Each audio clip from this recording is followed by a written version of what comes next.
こんにちは。2月21日、水曜日12時の配信です。よろしくお願いします。本日はね、レジン作ると思うけど、ちょっとおまけっぽい感じになっちゃうかも。始まっちゃった。こんにちは。みんな聞こえてるかな？こんな感じで、今日は私、金曜日の配信の後に、土曜日、ちょっと床に散らばったブリオンなどを掃除し、日曜日に東京に行ってまいりました。そして東京で美術館にね、自分の作品が展示されたので、それを見に行ったり、そして皆さん、来てくださった皆さんとお話ししたり、その後にオフ会を行わせていただいてね、この YouTube コマリンレジの主にチャットに来てくださっている皆様からの発案でついに実現したオフ会なども参加させていただき、そして無事帰ってきました。こんにちはってコメントありがとうございます。で、やっぱり引きこもりやん普段。引きこもりが2日間動きまくったら反動がすごいわけで、今日はまだマシなんだけど、昨日が本当に全身筋肉痛になっちゃって、動けない状態だったもんで、一日中ベッドの上でなるべくいっぱい寝るようにしてたんだけど、で、今日はだいぶマシになったったんだけど、喉の調子が悪いのと、実は筋肉痛がね、腕が一番ひどくて、この腕が一番ひどくて、上がらない腕が。というのも、おそらくサインを400回ぐらい書かせてもらったのと、あと、やっぱ東京行きやったね、荷物も多かって、で、結構移動したりしたもんで、腕に結構負担がいってたみたいで、足が筋肉痛になるかな思ってたんが、腕の方がひどいって感じです。なんで、ちょっと、前回の配信でさ、この、雲入り黙々たちをモールドから外したじゃん、これね。この続きは作りたいとは思ってるんだけど、ちょっと雑談がメイン、ピントこっちだよ。雑談がメインになるかもしんないなって感じですね。よろしくお願いします。ハロー、こまりさんって言ってくれてる。ハロー。ありがとう、今日も来てくれて。そしてコメントをしてくださってる方もありがとうございます。そう、ちょっと5分前に始めちゃった文字が打てなくてあんまりキーボードで。喋る方が早いやって思って始まっちゃいましたが、よろしくお願いします。雑談会も楽しい。あ、よかった。こんにちは、初コメですって。こまりさんの着色剤買いました。わ、嬉しい。ありがとうございます。何色ゲットしたんやろ。お役に立てるといいな。ありがとうございます。ねえ、今日天気悪いしさ、急にまた寒くなっちゃったよね。土日すんごい暖かかったのに。はじめまして、いつも動画見させてもらってましたが、初めてライブ見れて嬉しいですって。わあ、ありがとうございます。初ライブ参加、やったー。今日ちょっと雑談気味になるんですが、楽しんでってもらえたらと思います。ありがとうございます。まずね、東京行って美術館に行ってきたんで、ちょっと行ってない方とかね、そんなのあったのって方に雰囲気をお伝えしたくて何枚か写真を用意したので、そちらをちょっと見ていただきたいと思うので出しますね、まずね。東京の上野にある上野の森美術館っていうところに、今回私の作品を展示させていただいたのですが、まず、ババン、じゃん。こんな感じのね、かっこいいでしょ？日本の美術全国選抜作家展っていう作家さんの作品が200人ぐらいの作家さんの作品が展示されるやつだったんですが、これ実はめちゃくちゃ珍しい写真で、私めったにマスクを外さないんだよね。一応年齢不詳でやってるからね。みんな知ってるだろうけども、年齢。マスクを外さないように普段してるんですが、すごい珍しく外れてる。透明だからいっかって思ってちょっと載せてるんですが、こんな感じのやつでした。で、この美術館の中に、いっぱいみんなの作品が展示されてて、どんな感じかっていうと、そう、こんな感じ。これね、初日もうありえんぐらい混んでたから、2日目の朝に告知してなかったんだけど、一人でこっそり行って撮ってきたんだけど、拡大しないで。拡大しないで。こんな感じでね、2日目の空いてる朝一に撮ったやつ。で、私の作品はこの画像だと、一番左の方に黒い塊の額縁あるでしょ？分厚い。こうやればわかる。この辺この辺に、ここに見切れてるかも。これ私の作品、ここにあるやつ。こんな感じの場所にね、展示していただいて、バーって1階から2階に上がってきながら展示物を見るんだけど、一番ここが最終地点、突き当たりの場所に展示をしていただいたんですが、こちらが私がね、行かせてもらった初日大変なことになっちゃってて、ちょっとどんな感じになってたのかお見せすると、バンこんなことになっちゃってたんですよね。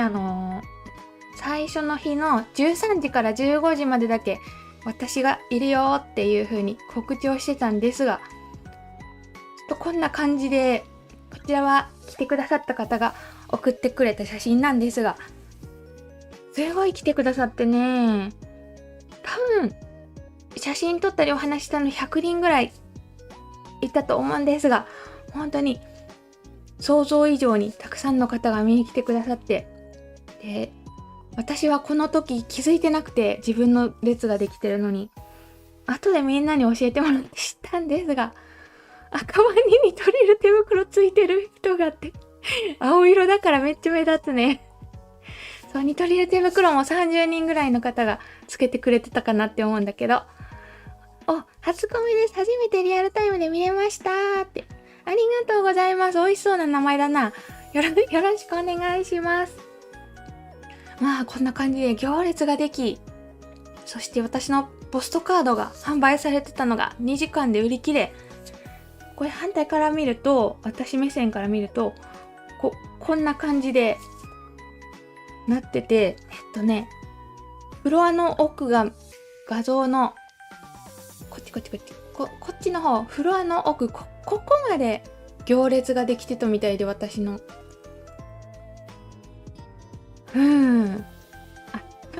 魂は参加してたお母さん。ねえ、ありがとうね。ねえ、遠い。距離大事だよね、距離って、そういう場所までの。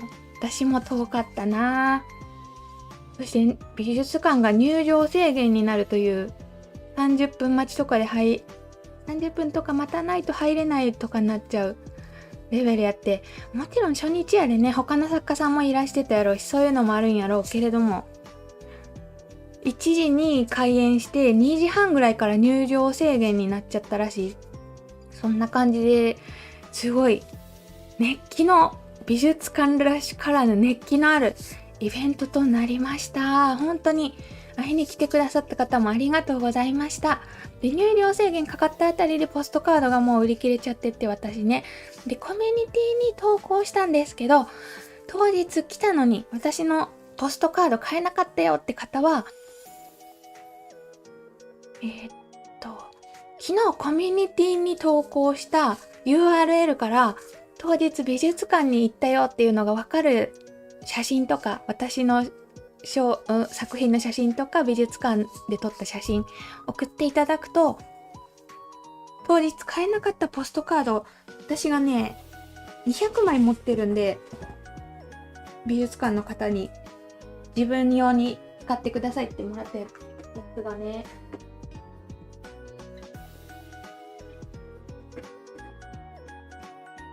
こんな感じの、見えてない。ちょっと一回消すか。こんな感じのポストカードを郵送で送らせていただきます。でこれは100円で販売してたものなので、100円プラス送料などを合わせて200円でネットで販売させていただきますので、当日来たけど買えなかったって方はコミュニティのフォームから送ってきてもらえたらと思います。しかもそこでみんな写真くれるから実は嬉しかったりする。もう全然自分の写真撮る余裕すらなかった。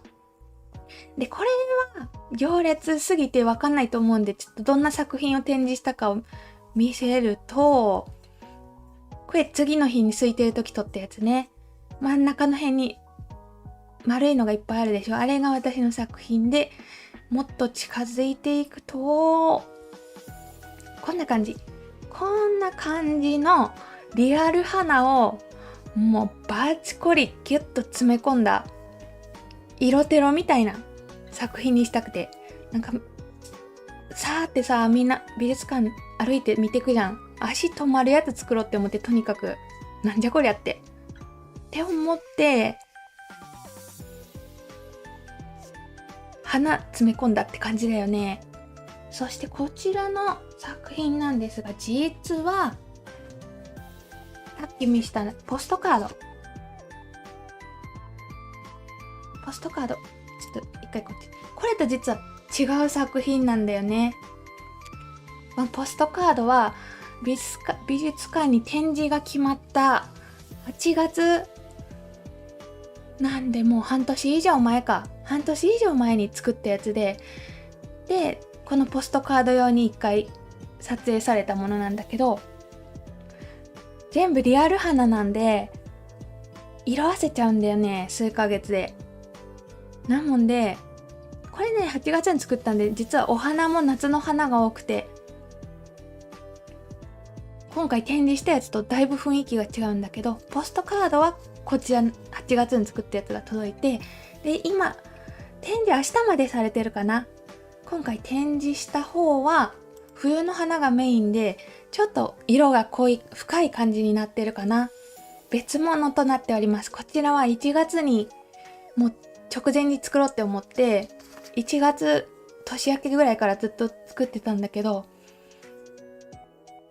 モチベが下がっちゃって、こっちの8月に作った時はさ、美術館に展示するぞわーとか言ってすんごいやる気あったのに、1月にもう気持ちが他のこと言っちゃって、モチベめちゃくちゃ下がって下がった状態で作ったやつって感じ、こっちで。やっぱね、実物見た人とかに、ポストカード持ってる人に聞くと、みんなこっちの方が結構好きかもって言ってて、多分モチベの影響もあるなと思ってこんな感じでちょっと違いがある感じになっておりますよ。ちょっと皆さんのコメント読んでいこうかな。関西でもしてくださいってね。関西は展示じゃないんだけど、オフ会したいと思ってる。この後オフ会の風景も見せたいと思うんだけど、すごい楽しかったんでね、ちょっとそれも関西だけじゃなくて東京ももう一回したいし、名古屋、大阪もしたいなって思ってる。私がいるって写ってた？さっきの写真の中にどこに写ってたかなねえ、こんな感じで、この写真結構みんな写り込んでると思う。後ろ姿写っちゃってるみたいな。そしてね、こちら多分ピンクの髪の毛の作家さんがすごい可愛いなんとかフェルトの猫ちゃんを作ってたんだけど、おそらく私のこの行列のせいで途中で移動したみたいで、展示する場所を。めっちゃ可愛い本物みたいな猫ちゃん作られてたんだけどね、それもインスタストーリーズに載せたかな。写真で行った気分を味わうって、ありがとうございます。でもっとさ、インスタストーリーズを更新したかったんだけどね、本当に何もやる余裕がないって感じだった。まず上野の森美術館に着いて、オープン30分前に着いて、ちょっとだけ列ができてたんだけど、ほとんど困りっ子の方やって、その時点でみんな緑色手袋ついてるって思って、そこからもう今話さなきゃって思って話し始めたもんで、そこからもう美術館出るまでずっとみんなと話してた感じでね、全然写真が撮れなかったんでね、次の日にやってました。この作品関西で見ることはできないかな。ちなみに8月に作ったやつも私ほぼばらして捨てちゃった。もう色あせちゃったからねすぐ物捨てるみんなんだけど、それすら捨ててしまった。だから今展示してあるやつも 2,3 ヶ月で寿命が来るっていうかね、一気に寿命は来ないんだけど、やっぱ色がちょっとずつ、色落ちに弱い花から焦ってっちゃうもんで、最終的にどうなるんだろうって感じだよね。そうそう、他の作家さんたちが若干引くくらい驚いてらっしゃいましたって書いてる。結構、こまりっこさんたちが皆さんに、この列は何ですかって聞かれて説明してくれてたみたいで、私も一応、美術館の方とその日の夜とかに会話したんで謝ったんですけど、全然大丈夫です、ありがとうございますみたいに言っていただけたんだけど、ちょっと申し訳なさもありつつって感じだったよね。そんな感じですごい熱気のある感じでしたね。で、何のしとってんき、この後。ちょっと待ってよ。あ、こちら。これが、美術館の後にコマリックオフっていうのをやらせていただきまして、今回、応募100人ぐらいあったんだけど、会場が50人以上入れる会場が付近になくて、で、抽選とさせていただいたのですが、今回は、そんな感じのコマリックオフというのが行われてね、この写真がおそらく会場の雰囲気が一番わかりやすいかなって思って今載せてるんやけど、こんな感じで行われました。すごい盛り上がったしね、みんなチャット欄と同じ感じやなって思った。なんやろ若干セレブリティな感じもありつつ、みんな面白くて優しくてあったかい感じだなーって。本当にチャット欄の今このチャット欄でみんなねコメントしてくださってるけど、この雰囲気そのまんまやって感じやった。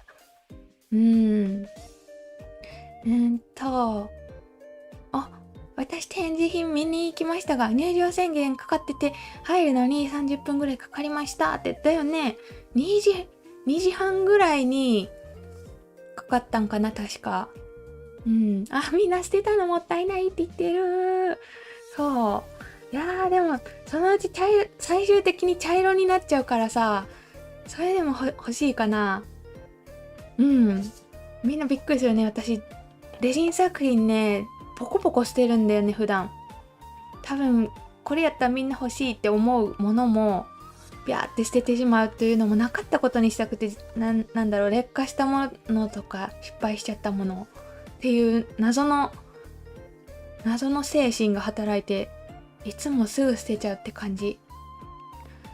クロちゃんの社長さん映ってる。そう映ってる。で、特別ゲストっていうかサプライズゲストがクロッチャの社長さんでした。でね、全員にレジングッズを用意してくださったりして、ちょっと盛り上がった感じだったんですが、このオフ会の風景は YouTube 動画にしようと思ってるので、もっと雰囲気が伝わるようにね、もちろん皆さんのお顔にはぼかしとか入れさせていただきまして、でやろうと思ってます。こまりさんちのゴミ箱になりたいってすごいなんかそこに至る精神がすごい。そう子連れの方めちゃくちゃこのオフ会にもいたし、美術館にもすごいお子さん来てくださって20人ぐらい会いに来てくれたかな。でお母さんは私のこと知らないけど、お子さんが会いたいって言ってお母さんが連れてきてくれたみたいな、そういう方もいてすごい嬉しかったし、お子さんいっぱい見てるって気づいちゃったって感じ。初コメさんがいらっしゃるかな。ありがとうございます、初コメ。今日はちょっと雑談な感じで喉もガスガスで申し訳ないのですが、ありがとうございます。お子さんが多かってね、みんなゆるコマの絵を描いてくれて持ってきてくれたり、お手紙とかグッズを持ってきてくれてすごい嬉しかった。今グッズがちょっと1階と2階に分散してて見せれないんだけど、お手紙こんな感じでたくさんねお手紙をいただきまして、で小学生の子とかもお手紙書いてきてくれてすごい嬉しかったな。私もこんなおしゃれな会場送っていってるいやいや、結構みんな服装もいろんな感じでね、自由な感じでよかったなって思ってた。で、オフ会にはちょっと写真がこうした写るかな、男の子の小学生の男の子が3人いて、この3人の男の子仲良くなってね、今度普通に遊ぶらしい。そういう出会いも、リアルで遊ぶ友達もできててすごいなーって思った。そうそう、作品を見せてくれる方もたくさんいたな、美術館で。それもすごいみんなの作品見るの新鮮で嬉しかったし、プレゼントでもいただいてね。作品はここに持ってきてるや。こんな感じで私に作っていただいたものを持ってきてくださった方もいました。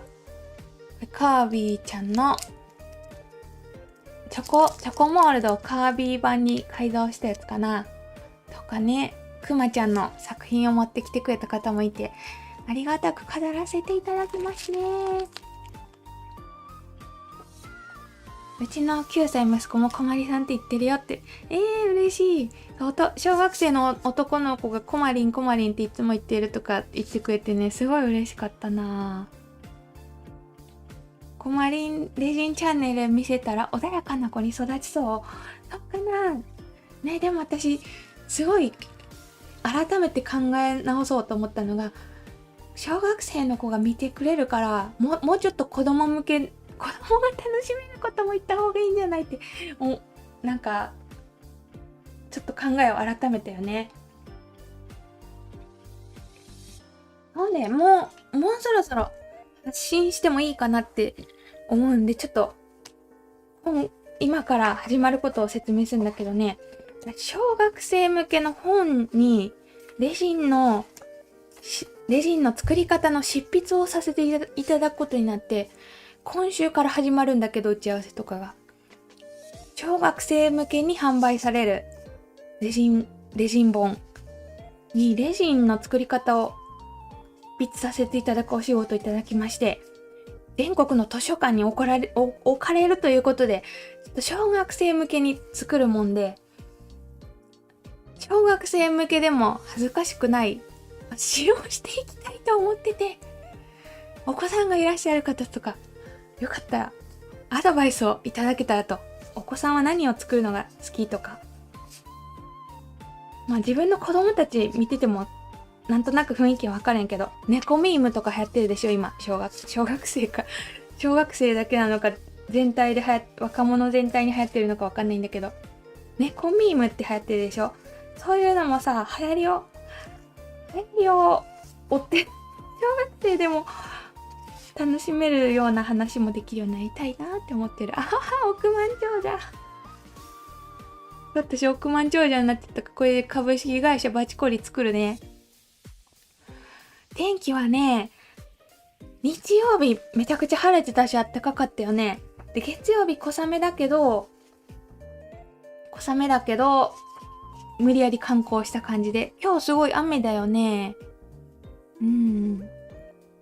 そっか、私の作品、喋り方とかが聞きやすいのかな。嬉しいな。息子レジンやってくれないかなってね。レジンしないけど、ファンですって言ってくれる方もいたって感じ。初コメです。レジン練習中です。年度末に幼稚園の先生に渡すアルバム制作しながら見てますって。初コメありがとう。そっか、もうすぐ年度末じゃん。先生喜んでくれるといいね。サプライズで渡すんかな。そういう準備をしている方も今いっぱいいるかもしれない。頑張ってください。そしてちょっとね、今日ライブでこのお手紙のお返事をしたい子が一人いたんで、小学生の子でちょっとこの場を借りてお返事させてもらっていいかな。一旦コメントを読ませてもらいます。ね、小学生ができるな、ローガンズでもできるねって、やっぱその2つの共通点、多分まだ細かいことが難しいところが共通点やと思うんやけどね。細かいのがなくても可愛いものはできるから、そういうのとか発信していきたいよね。おめでとう、買うよ、すごいすごいって言ってくれて嬉しい。ネットでも販売はされるみたいけど、図書館に置くやつみたい、主に。で、私の書かせてもらう本は全5巻のうちの何巻か1巻で、その中にレジンの作り方5品、5作品書かせていただく予定でちょっと始まっていくので頑張ろうと思うし、まだ今から何を載せるかっていうのを考える段階なんでね、皆さんのコメントも参考にしたいと思ってます。猫ミーム、ハッピーピーみたいなやつ。あればっか見てるねんけど、うちの子供たち。流行ってるよね、多分。もう行かなきゃって。お仕事中に休憩中とかに見てくださった方もありがとうございました。猫ミーム、私もよくわかんない。子供たちが猫ミームって言ってるから、分かってるだけで、一体何なのかよくわかんないって感じだよね。うちも中1男児は視聴者さんっていう作業弱い私と一緒かもしんない。水分補給しよう。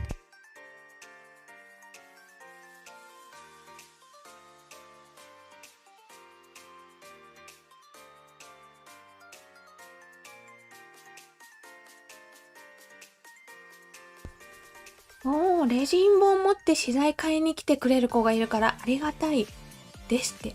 資材販売してるような場所にいるのかな。そうだよね。本だとさ、やっぱスマホと違ってじっくり見れるのがいいよね。みんな猫ミームなんだろうってなってるわかんない。なんか猫がずっとこうやってるだけ。なんで流行ってるのかも私もわかんないけど、子供たちが猫ミームって言ってる。セリアの鬼畜モードを作りながら見てますって。キャン頑張って。私まだやる気出ないんだけどどうしよう。いつかやる気出るのかな。猫がビーム出すのかなって猫がビームで猫ミームみたいなね。気持ち小学生になって買ってみてねで、たくさんコメントもありがとうございます。私のハッピー可愛かったそうそう、階段とかも結構登るからな。そうで、お返事させていただきたいお手紙が1個あってね、こっち小学生の方からでお返事したいから読ませてもらってもいいかな。こまりんさん、こんにちは。私は埼玉に住んでいるテリーの11歳と言います。今日はこまりさんの作品を直接見ることができて嬉しいですって。すごい、私の長女の1歳下やったと思うんやけどね。写真も撮らせてもらったんだけどね。で、このお手紙の中にね、質問があるのでお手紙を書きました。YouTube 配信で回答があると嬉しいですって質問をね、たくさん書いてくれてたんで、ちょっとこちらお返事したいなと思ってます。1番の質問が、最強放置をしている間、暇です。何をしたらいいですか？かわいい。かわいい。何をしたらいいですかって。かわいい。私はいつも他の作品を一気に20個とか10個ぐらいかな。だいたい10個ぐらい同時に作るもんで、同時進行でちょっと時差をつけながら作って、最強放置中に他の作品を作るみたいなことをしてるんだけど、おそらく小学生で一気に10個を作ることはないと思うんでね。母目線で答えると、その間にお片付けをしてくれると嬉しいよね。お部屋とか机の上のしてくれると嬉しいよね。みんな暇かわいいって言ってる。癒されるね。質問かわいいよね。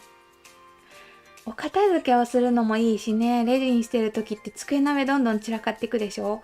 だから放置しながらまず机の上に出てるものを一回片付けたり、あとは私 SNS をすごいやってるもんで、最強放置中に SNS して、でちょっと作業やって最強放置中にまた SNS するっていうのが多いんだけど、小学生だったら SNS まだしてないやろうしな。宿題を横で宿題をしつつレジにして最強放置中に宿題進めるとかどうかな、それ漢字の練習とかね、いいね。漢字の練習とかそういうのもどうかな。だって YouTube とか見始めると気になってそのままレジに終わっちゃうかもしんないもんね。ある程度のところで切り上げられるやつをした方がいいもんね。お片付けは結構レジンって机の上散らばっていくからね、放置しつつ一度もう使わないものを片付けるとかもありだよね。そして2番、一番気に入っているコマリンカラーは何ですか？最近コマリンカラー6色ゲットしましたって。わー嬉しい。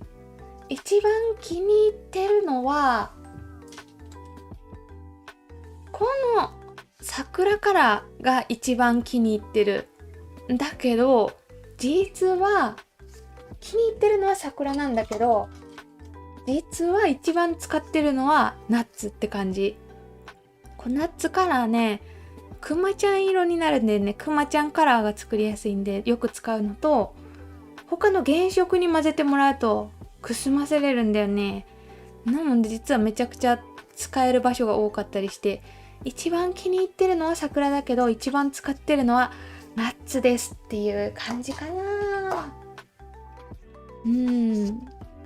私より字綺麗すぎてってうまいよね。字小5だけどすごい字がうまいし、絵もうまいと思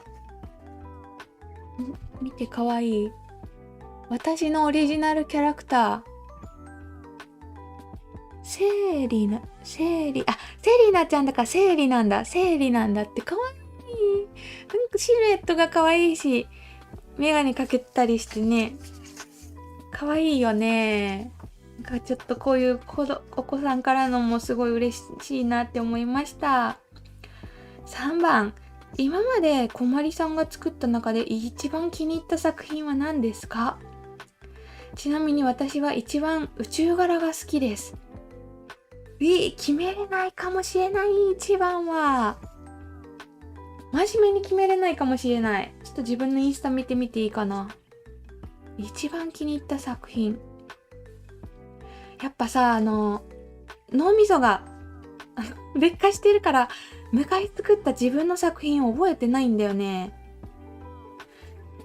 こういう感じで今暗くした方がいいね。こういう感じでね見てこうと思うんだけど、自分の作品をどれやろうなね。可愛いよね。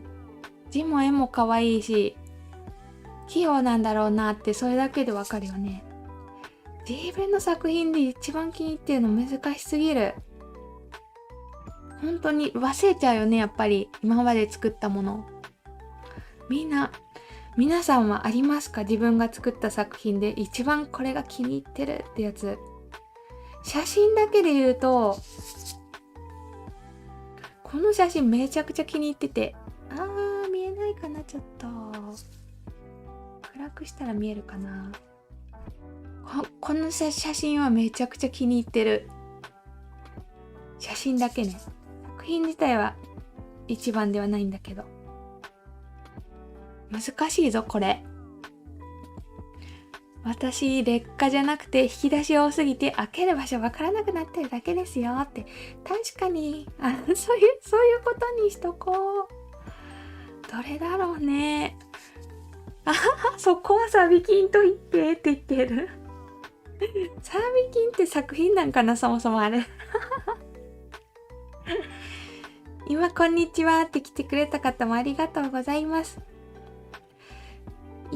でも多分ね、一番作ってるのは間違いなくヘアクリップなんだよね。だからヘアクリップかもしれないなって思うんだけど、写真だと好きとか実物だとこっちが好きとか結構分かれるんだよね。すんごい昔のから見てて難しいよ選ぶの。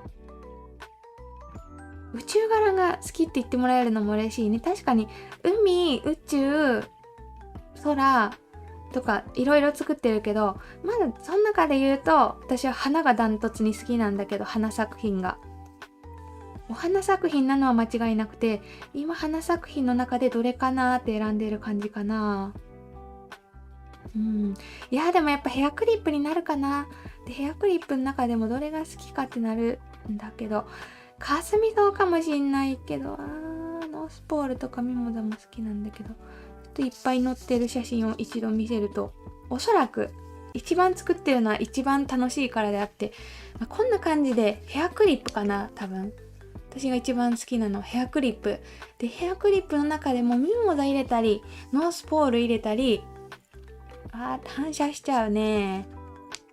かすみ草を入れたりいろいろしてるんだけど、どれを入れたやつが一番好きかってなるとちょっと難しいって感じ。最近作った瓦母子のやつも好きだしね。ヘアクリップだと思う。ただヘアクリップのどれかはわからないって感じだよね。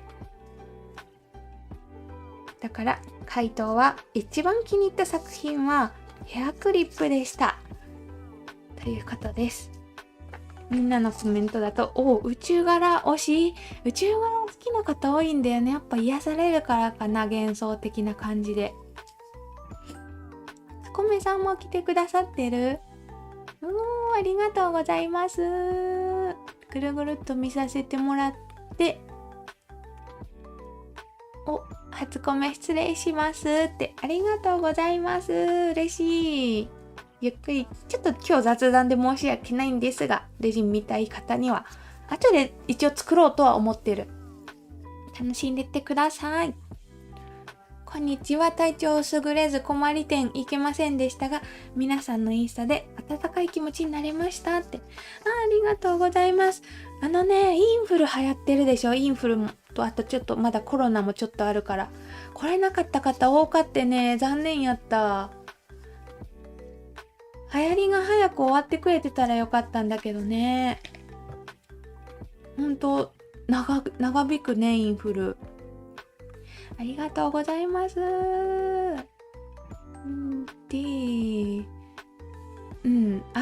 インスタで拝見してとても楽しそうだったから大阪オフ会は参加したいですってね。そう、私もオフ会さ初めてやるからどんな感じかなって想像がつかなかったんだけど、思ってたの10倍楽しかって多分みんなも想像したよりだいぶ楽しかったと思うんだけど、もっとしたいなって思ったんで、ちょっとそれについてまた後で制作中に語ろうと思ってるんで、計画みたいなやつがほんのり浮かんでるんでね。サビキール後で見せるね。今お返事をまず返す感じだよね。お花のヘアクリップが私の代表作だと勝手に思ってますって。そうだよね。おそらく今850本ぐらい作ってるんだけど、一番作ってるんちゃうかな。こんにちは。雷がすごいですって。今日天気悪いよね。雷も鳴ってるとこあるんだ。怖いな。雷怖いね。そう、お返事追いついたって言ってる。追いついたかな我が地域インフルでほぼ学年閉鎖。めちゃくちゃ流行っちゃってるね。いつまで続くからね。暖かくなって終わるといいけどな。困りっ子検定もあったんでね。ちょっとまた困りっ子検定別の回に出そうかな。まだ来れなかった方にプリントを送りたいんで、いつかの回で困りっ子検定出すかも。そして続いては、なんでゆるこまちゃんの上にうさぎが乗っているのですかって。そう、ゆるこまね、今画面のここにいるゆるこまちゃんの頭の上にうさぎが乗ってるでしょ。このゆるこまちゃんってキャラクターは、私が好きなゆるい世界っていうイラストサイトのキャラクターなんだけど、その中にすごい可愛い女の子の絵がいっぱいあって、その中でね、頭にうさぎ乗せてるの可愛いって思ってたのがこの子で、その子を結局 YouTube キャラクターにするっていうことがあったんだけど、これもともと素材サイトでいろんな女の子の画像がある中から選んだっていう感じで、その選んだ素材にうさぎが乗ってたっていうそういう感じだよね。私の好きなゆるい世界で検索してくれたら出てくるかな。ひらがなでゆるい世界、素材サイトがあって、その素材サイトで選んだキャラなんだけど、今回オフ会の配布した景品としてこんな感じのね、缶バッジを作らせていただきました。初めてついにキャラクター化。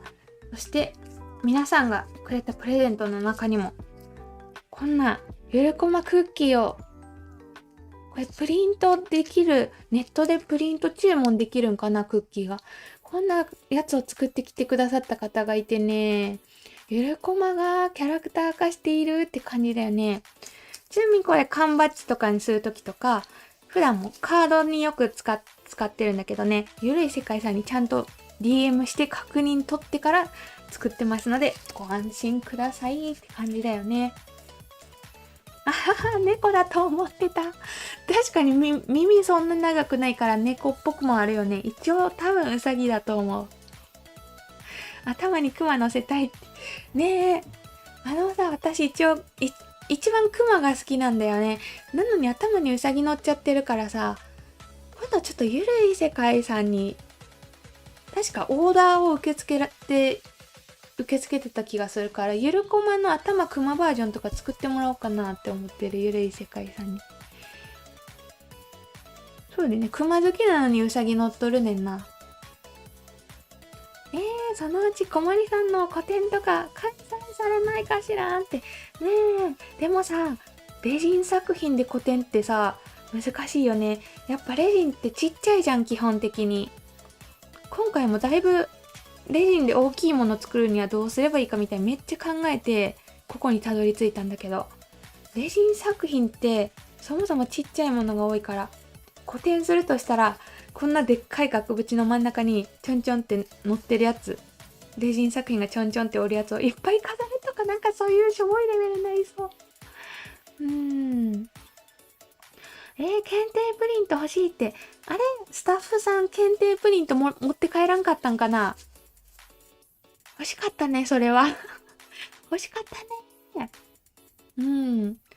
昨日小まりさんが登場してくれたライブ無事残せましたって。ありがとうございます。最近ね、こまりっこさんがインスタライブしてるとこに突撃するのちょっとマイブーム来てて、このライブ始まる直前も入ってたんだけど、みんなテンポあるから、面白いって言ったら申し訳ないんだけど、みんながびっくりしてくれるから面白くて、最近ライブにいきなり登場するようにしてる。一応こまりっこの皆さんの投稿をね、ずらーっと確認するルーティンがあるんだけど、その時にライブしてる人がいたら入るのがマイブームになってる最近。クッキー食べれないよね、かわいすぎてね。まあそんな感じで、いろんな女の子の中から選んだゆるこまちゃんがたまたま頭にうさぎが乗ってたという感じでした。ベレー帽。確かにベレー帽にも、なんか帽子とかにもできそうだよね。そして最後の質問が、消しゴムの雲は時間が経つと茶色くなったという人がいましたが、5、6年経っても白いままですかだって。これちょっとわかんないかも。私、5、6年前の雲作品が、チラチラ起きてるのにちょっと電気つけようか。5、6年前の雲作品が残ってないんだよな。作り出したんが3年前ぐらいだから、レジン自体を。今ここにもあるけどね、こう、雲が入ってる。練り消しで作った。練り消し。練り消しで作った雲。目の前に1年前ぐらいのがあるな。いや、真っ白だな、普通に。1年前のはまだまだ真っ白って感じ。これちなみにオイル流したら、シェイカーなんだけど S の。オイル流したら輪郭ボヤボヤになっちゃって失敗したやつって感じ。こういう枠を透明なシェイカーにオイル流しちゃダメだよみたいなお手本として取ってあるんだけど、これこれはまだ劣化してない。茶色になるんかな。ならん気がするねんけどな。レジンで閉じ込めとったら空気入ってない密封されとるから劣化しようがない気がするんやけどな。勝手に予想すると5、6年経っても白いと思う、消しゴムの雲は。でも茶色くなったという人がいるんだよね。なんやろ。あ、みんなに聞こう。レジンで雲入れた後になんか雲が変色しちゃったって方いるかな。あんまりなんだろう、科学的に考えるとする原理が思いつかないって感じだよね。あ、私の S って言ってる。オイルで見えなくなっちゃったんだよね、オイル入れた瞬間。はいはいって言ってる。雲おかしなった？こんにちはって。こんにちは。今ね、コメントしてくださった方は、私が2日目にひっそり美術館に行ってる時に、私の作品をめっちゃ写真撮ってる方がいるなって思って、それ私が作ったんですよって話しかけた方が来てくれてありがとうございます。背の高いお兄さんがめっちゃパシャパシャ撮ってたから話しかけたらスパーラさんだったっていう。ありがとうございます。ライブも覗いてくれて。この間見たら雨雲みたいなグレーになってた。じゃあ茶色じゃなくてグレーになっちゃったんだ。変色するパターンもあるってことだよね。おそらくさ、練り消しの種類だいぶ関係あるんちゃうかなって思うんやけど、練り消しって結構いろんなとこから出ててね、成分一緒じゃないっぽいから、練り消しの種類によってはなるって感じかな。レジンの応変もあるかもしれない。そうだよね。5、6年経ったらレジン自体が黄色くなってるからな。さすがの星の雫も5、6年で若干黄ばむんで、レジンの応変で茶色く見えてるかもって感じだよね。まさか本人がいるとは思わずびっくりしましたでしょ。私月曜日行くって告知してなかったからね。ありがとうございました。その説は。この説で合ってるよね。多分応変の方が茶色になったってのだと思う。こんな感じで回答全部させていただきました。そしてプレゼント当たるといいなぁ。願いってかわいい。セリーナちゃんが言ってくれてる。ありがとうございました。お手紙。お返事になったかな。お母さん気づいたらぜひ娘さんに教えてあげてください。他にもね、小学生のこっちらも見せていいかな。可愛いか見しちゃおう。小学生の子からこんな感じでじゃん。可愛いね。レジン大好きです。応援してます。いつも見てます。静岡からエール送ってますって。なんだろこれ、エールの雨かな。かわいい。光っちゃった。エールの雨みたいのが降り注いでるけど、ちょっとこのテカリで映らなくて残念なんだけど。すごい。この辺にしたら映るな。いけたいけた。ほら、エールの雨が降り注いでる。かわいいね。静岡からありがとうございます。曇ったやつ後でストーリーズで見せますねって。見に行こう。ありがとう。そんな感じでたくさんお手紙いただいて、実はこれホテルでね、インスタライブでみんなのプレゼント開封ライブやった後に、夜中の3時ぐらいに全部読んでなんか泣きそうになってた。まだこの中にも細かいのがいっぱいあるんだ。これ細かいのまとめてるんで、本当にたくさんメッセージをね、送ってくださった方も、プレゼント持ってきてくださった方も、手ぶらでも全然嬉しいんでね、来てくださった方も、で、声かけれなかった人も見えたみたいで、いや、大混雑ではかけるの難しいよなと思いつつ、ありがとうございました。ね、お手紙かわいいね。やっぱお子さんの素直なメッセージって感じで癒される。そしてちょっとライブじゃないわ、オフ会グッズを1個お見せしようと思うんですが、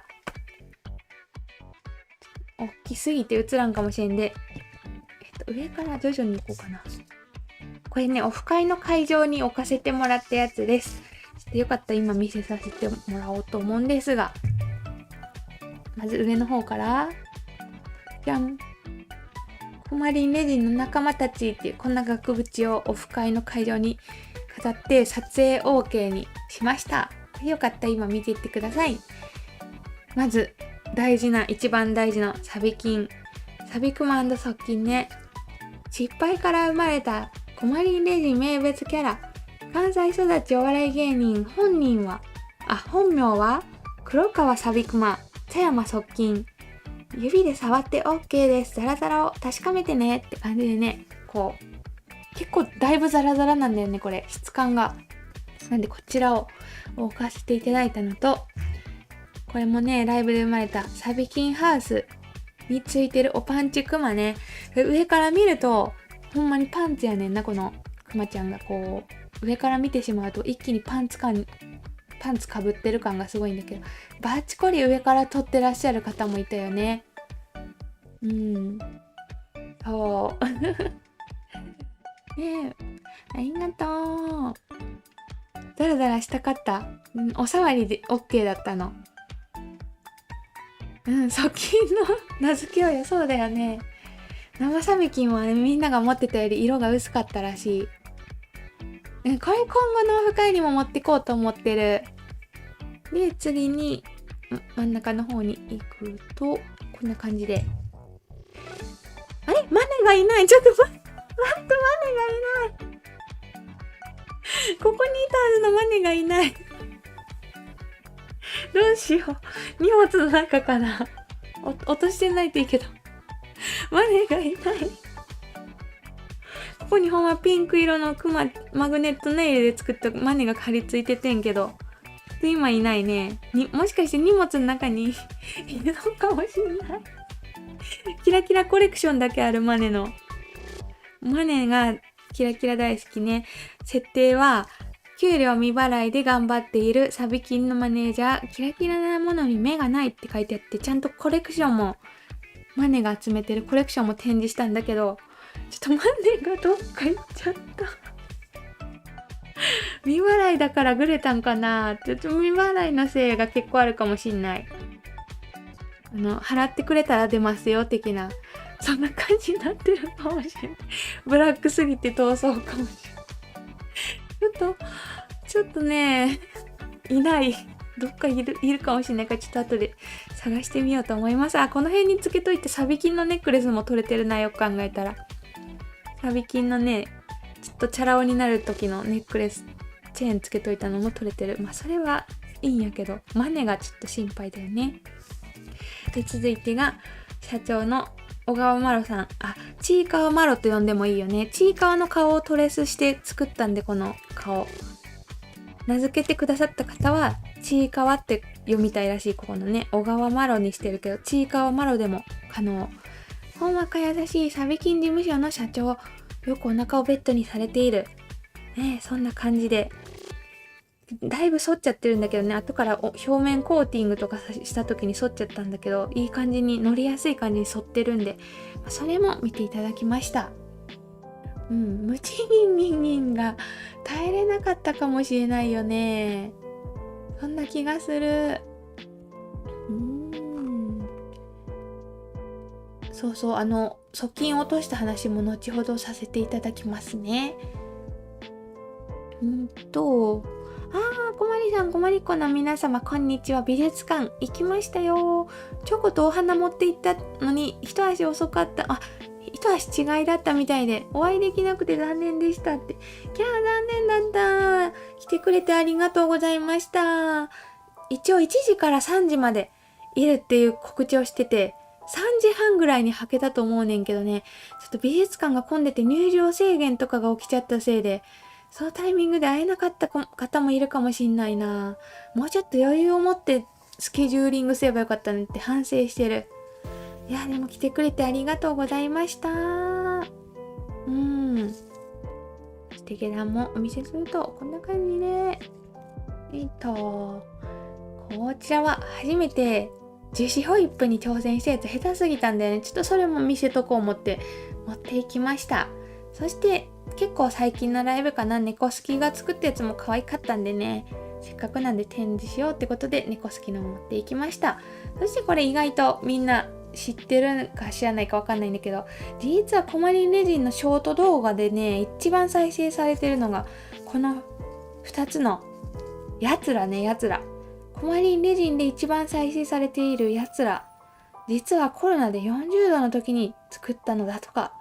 でね、そんなやつらが実はいて、ちょっとね、動画じゃ伝わらないと思うんだけど、作り方を変えて作ってて、こっちが表面にプツプツが出ちゃったっていう仕上がりのやつで、こっちはね、プツプツなくて結構綺麗にできたよっていうやつ。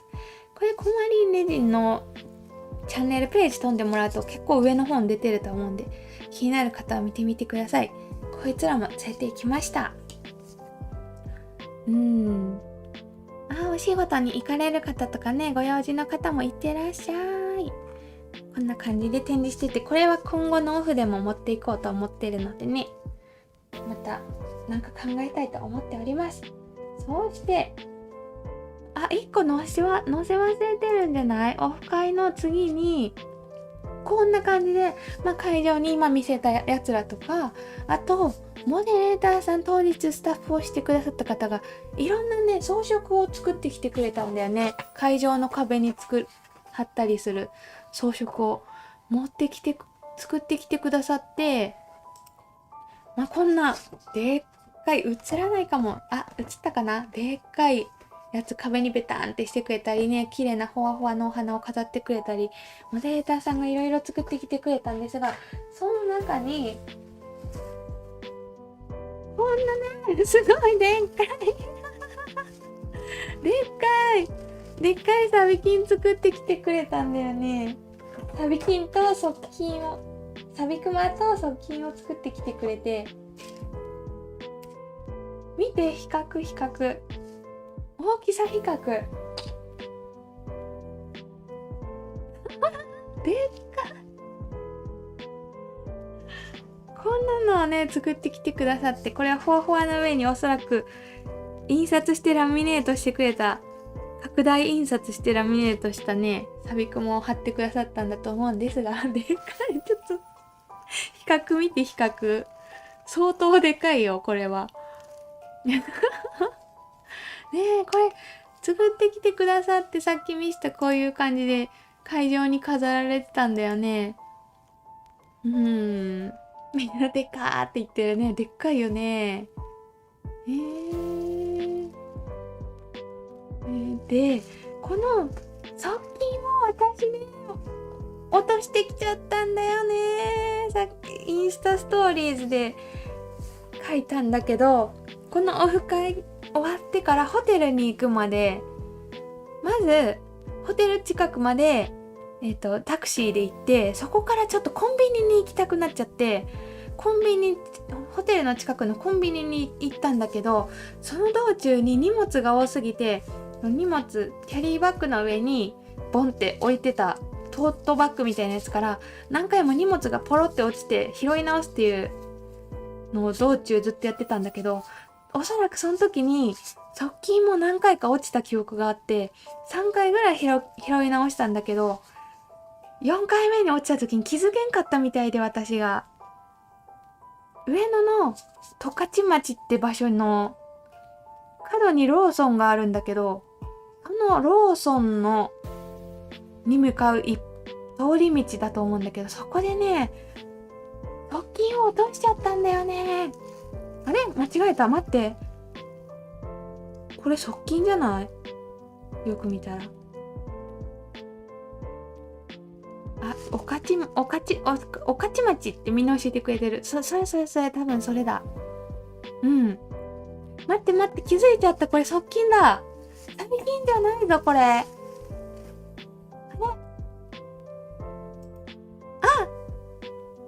ピンク落としたのサビキンだ。やばい、絶対見ますよね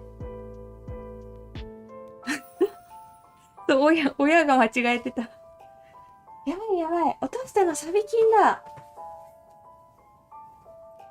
まさかのサビキンだった。側近落としたって思ってたけど、よく見たら、あ、サビキンじゃない、サビクマ落としちゃった。落ちてるのはサビクマだと思う。しかもその夜に雨が降っちゃってね。誰かにもし保護されてたら、ワンちゃん、いや、保護されなかった。でもこれ道路に落ちてたら目立つよね、さすがに。でもどうしたらいいかわかんないよね、見つけた人。サビクマの方だった、落としたの。いや、でもね、夜中に雨が降っちゃったし、なぜかその日、すごい台風みたいな風吹いてたもんで、すごい軽いんだよね、これ。とっても軽い。ふんわりしてて。だから台風みたいな風で、ビューって飛んでいってるかもしんなくて、ビクマの方だった。でも、捨てにくいと思うんだよね、これ。なんか、記念の品だな、みたいな。でも家に持って帰る感じではないよね。落とし物で届いてるかな。ツイッターで拡散とかしてみようかな。十勝町じゃなくて御徒町ね。御徒町の人に届けみたいなツイートしてみようかな。これ見た方いませんかって。そうそう、夜に雨風がすごかったの。でね、結構みんな御徒町に探しに行ってくださって、5人ぐらい行ってくださったんだけど見つかってないって感じ。ねえ、ちょっと捨てづらいでかさではあると思うんだけど、やってみようかな。てか側近落としたと思って今気づいたけど、サビクマ落としてたんだね、私は。ちょっとこれはなんとか誰か保護してもらえてるのを祈ってるっていう感じですね。そんな感じでした。当日いろんなプレゼントをいただいて、そして先日ライブで話題になったスワマ。特に賞味期限消えちゃったんだけど、私あんま気にしないんで、賞味期限。今日から食べてこうと思うんだけどね。先日6時間ライブの時に私がウイロー美味しいよっていうお話をして、その時に似たようなものでスワマがあるよってね、教えてくださった方がいて、スワマってなんだろうって思ってたら、今回スワマ持ってきてくださった方が何人か見えて、で、昨日他のやつちょっと賞味期限全部消えてたんで、昨日旦那と食べちゃったんだけど、このやつがまだ余ってるんでね、ちょっと食レポをお伝えしていいかな、スワマの。私、ウイローはめちゃくちゃいっぱい子供の頃から食べてるんだけど、スワマって多分ね、日本の真ん中より北、東北の方で売ってるやつなんかな。で、ウイローに似てるんだけどね、こういうのがあるよって教えてもらって、気になってたら持ってきてくださった方がいても、ちょっと食レポしてみるね。私がライブで見た時は入れ歯みたいって言ったんだけど、今回持ってきてもらったやつは丸くなってるやつだった。こんな感じ。多分カットしたら入れ歯状になるやつだよね。消費期限で早く食べろってことか。あんま気にしないんで、明日までに全部食べれるんじゃないかなっていう感じですね。これホテルから家に送るね、時間差があったせいでこうなっちゃったんだけど、美味しく食べさせていただきます。で、今食べちゃうと、やっぱちょっと入れ歯みたいになるね、かじると。入れ歯みたいになった。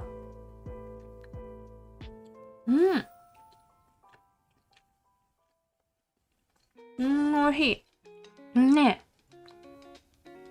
ウイローミンの私から感想を言わせていただくと、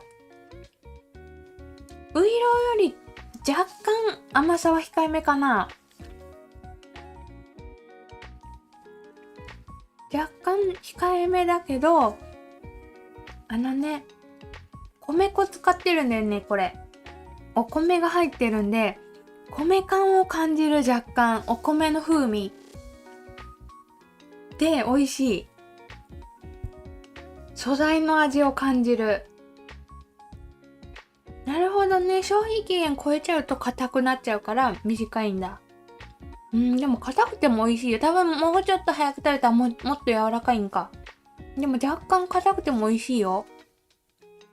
そうそう。ちょっと、ウイローより甘さは若干控えめで、お米の風味を感じる。うん。なるほど。ウイローの方がやや硬い気がする。そう、素朴っていうかね、お米の風味がふわっと鼻の方に米の匂いしてくるから、美味しい。これ今日これを主食にして今日中に食べきろうと思ってる。他のスアマ全部食べちゃったんだけど、昨日旦那と。ありがとうございます。おかげで今まで食べたことないものが食べることができた。他にもいろいろプレゼント送っていただいたのですが、さ、これ、ちょっと待ってね。私これね、机の上金曜日のまんまなんだよね。この残ったレジンも固めずに、もうそのまま東京行っちゃって、処理できてないって感じ。本当に金曜日のまんま。そんな感じでいろいろお話を報告かなできたところで、やっとこそレジンを作ろうと思うのですが、ちょっと腕の甲根がめちゃくちゃ痛いんやけど、手の方は割と平気なんで、制作できるっちゃできるかなって感じ。筋肉痛ね。そう、筋肉痛ね。意外にもここが一番痛かった。多分荷物を運ぶためにキャリーバッグをずっと押してたせいで。一応サインをめちゃくちゃ書いたんで、昨日ぐらいまで手のひらも痛かったんだけど、今日は足はだいぶ回復して腕だけ残っているって感じだよね。10秒ぐらいレンジで温めると柔らかくなりまして。ありがとう。じゃあやってみる後で食べるとき。キャー私のスアマって言ってる。ねえ、私大好きなんです。スアマ大好き民。美味しいね。お米っぽい匂いするのが、なんかご飯感あっていいなって。そうそう、スアマ主食って主食になると思う。みんなレンジでチンすると言って教えてくれてありがとうございます。スアマで店のクオリティが測れるんだって。お店によって結構風味も違うんかな。お昼休憩入りましたって。いらっしゃい。そっか、今から休憩の方も確か多いよね。ってことで、今からここまで振り返ったとこで、続き作っていこうと思うんだけど、ちょっとその前にじゃあ企画をやっちゃおうかなと思います。今から休憩の方も多いと思うんでね。いやーすごい本当にね楽しかったし、後日 YouTube 動画として美術館とオフの風景をアップしようと思ってて、もちろん皆さんの顔はぼかす感じにするんでね、そちらも楽しみにしていてください。ということで、指が反応しない。始まった。ここで企画をしたいと思いますよ。やっとお昼だって。今からお仕事で今から来てくれる方多いに、休憩になって来てくれる方多いから、いいタイミングだよね、きっとね。企画したいと思いますよ。そうそう。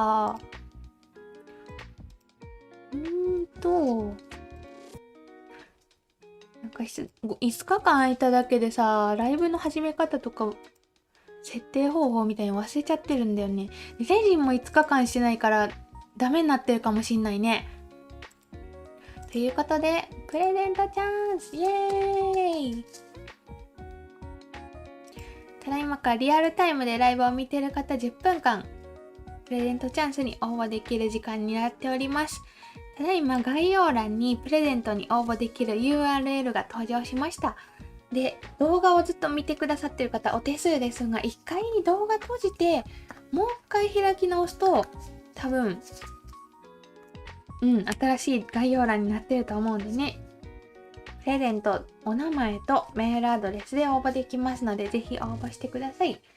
で、当たった方の中から、応募してくださった方の中から抽選で1名様に、こんな感じで、私のレジンボトルと何らかの作品が入ったやつが届きます。当たった方にだけメールを送らせていただいてますので、ご了承ください。ぜひ応募してみてね。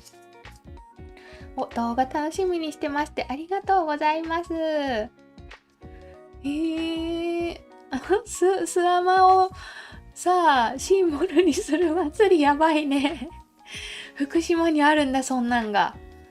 ああ、子孫繁栄を願うお祭りでスアマ使われてるんだってすごいね。結構、やっぱ東北の方とかで有名なんかな、スアマは。タイマーしてたよ、見てないでしょ、さっき画面上でしてたじゃん。沖縄の子が、カルカン猫まっしぐら沖縄の子。ねえ、応募完了しましたってありがとう。そしてグッドボタンも押したよって方もありがとうございます。確かに、実はオフ会でもね、くじがあって、当たりが困りボトルとかね、あったんだけど、クロッチャの社長さんが用意してくれたくじでね。なんかみんながゲットできるといいな。もう販売されていない困りボトルを。応募できるだけでも嬉しいってありがとう。グッドボタンもありがとう。そしてスタンプも押してくれてる。ポチポチハートありがとね。応募できないなんか Wi-Fi とかそういうのもあるんかな。一応、この途中でさ、企画始まったって言って画面開き直すじゃん。で、ライブ終わっても、そのまま画面閉じずにいたらおそらく URL がずっと残ってるから、その URL をサファリとか Chrome で開いとけばいいんか。私抽選が終わった後にページ消すんで、ページ消えてなかったら抽選してないんだよね、まだ。とりあえずそのアドレスをキープしといてもらってもいいかもしんない。今、掃除してる。やばい、久しぶりのレジンできるか私やり方忘れてるぞ。この続きから作っていこうと思って、まずシェイカーちゃんを仕上げようかと思うんだけど。バリを取りたいし、シート貼る、目と手に色入れる。どうしたらいいやろこれ、ちょっと待ってな。ようわからんな。まずバリ取るか。グッドボタンポチリンコってありがとう。かわいいポチリンコ。あれ使いたいな、これは。なんだっけ。ラピッドバーくんでバリを取ってこうと思います、最初ね。いやー、サビクマの、ジャンボサビクマ、どっか行っちゃったんだな私もサーバーつながらない。みんな調子悪いかな。一応アドレスをコピーとかしてキープしといてもらえたらね、後ほどつながった時に応募してもらっても全然大丈夫です。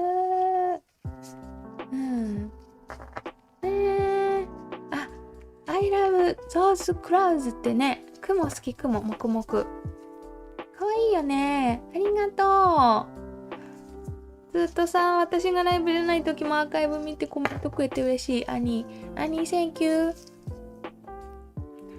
で、これまずバリ取っていく。ちょっと待って、ハサミの方がいい、先に。こまりさん、昨日初めてハンドメイド作品を買っていただきました。そして今日こそプレゼント当たりますようにって。ねえ、おめでとうございます。初めてお迎えしてもらった時めっちゃ嬉しいよね。初めて記念日や。嬉しい。販売に挑戦、レジンが上手くなって販売に挑戦していく方も多いと思うけどね。やっぱ難しいじゃん、今作る人多いから販売するのって。そんな中でも買ってもらえるのって嬉しいよね。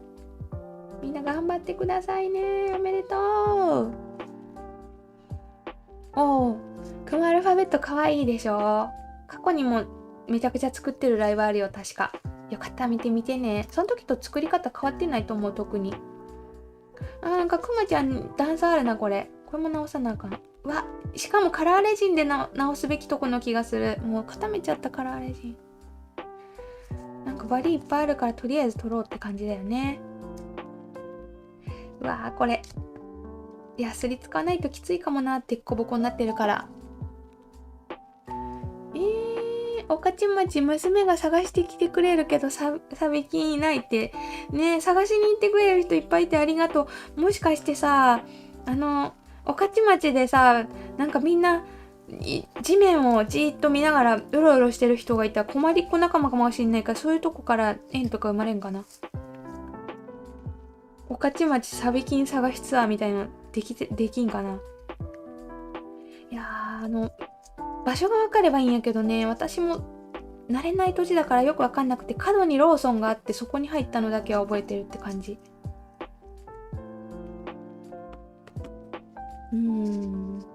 かわいいってありがとう。かわいいよね。くもちゃんもかわいかったけど、なんかすごい中途半端なとこで終わっちゃって、結構よく今見ると段差すんごいあるな。知らんかったけど。横にも段差あった。これは、あれでもモールドもどっか行っちゃったからな。今から頑張って修正するか。ちょっとまず段差、サイドの段差埋めて、ヤスリ使わなきゃ無理なレベルでボコついてる。モールドがあったらモールドの方にレジに入れるやり方もあるねんけど、モールドもどっか行っちゃってるっていうね。初応募完了。初応募完了じゃない。応募完了、いいねボタン押しましたって。ありがとうね。応募完了&いいねも嬉しい。ありがとうございます。授業参観と懇談会。うわー、雨の日やめてほしいね。気をつけて行ってきてね。雨やからやね、今日は。レジンがないな。どこ、ごめん、目の前にあった。終わってる。T は真ん中じゃなくてずらしてヒートを刺すんですかって。好みによるんちゃうかな。私はカバンにつけた時ちょっとこうなってる方が可愛いなって思うから端っこにつけてるけど、まっすぐこう垂らしたい人は真ん中につければいいよね。好みによるかなって思う。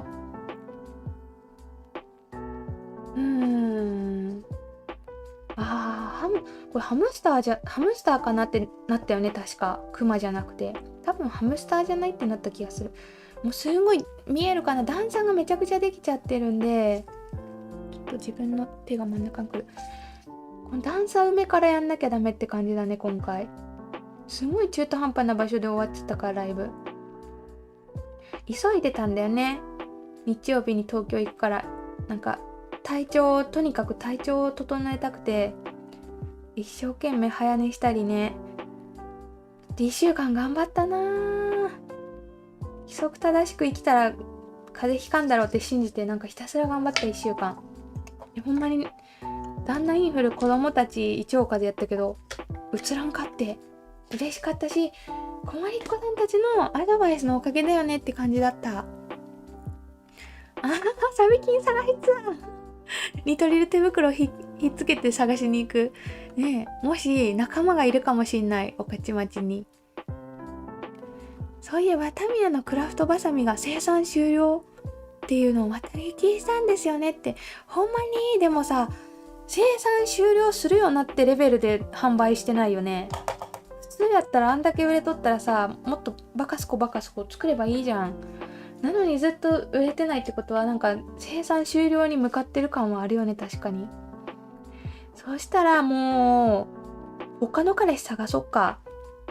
いつかさ、どうせ持たないじゃん。いつか高いところに依頼とかしたら新品っぽくしてもらえるんやっけ、ハサミってね。でも送るのとかめんどくさいしさ。そしたらタミヤじゃない他のハサミでフィルムシートもめっちゃ綺麗に切れるやつ探そうって感じ。新しい彼氏を探そっかみたいな。角のローソン行ったけどいないって。そうなんや。角のローソンはさ、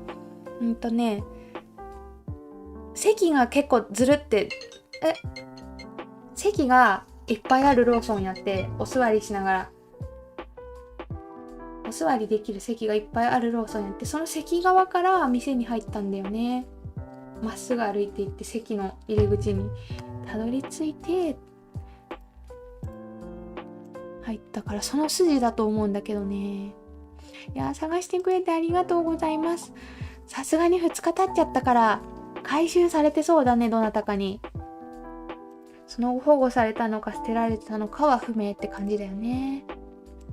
ということでプレゼント企画はここまででした。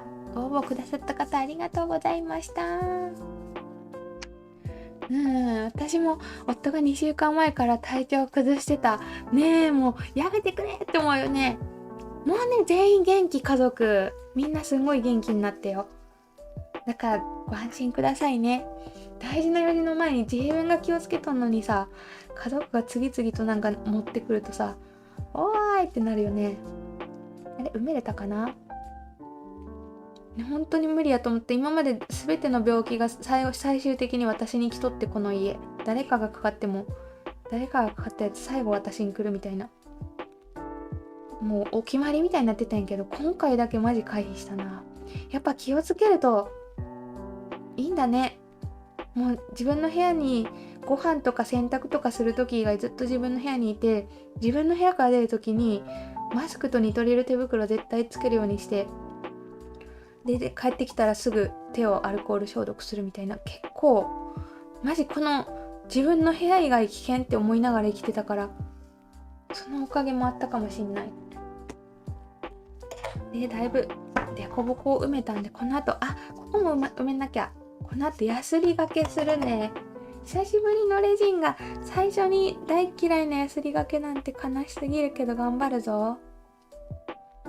穴ぼこたちがたくさんいるので埋めといてと。なんか埋まってないな。ちょっと多めに余分めに埋めとこう。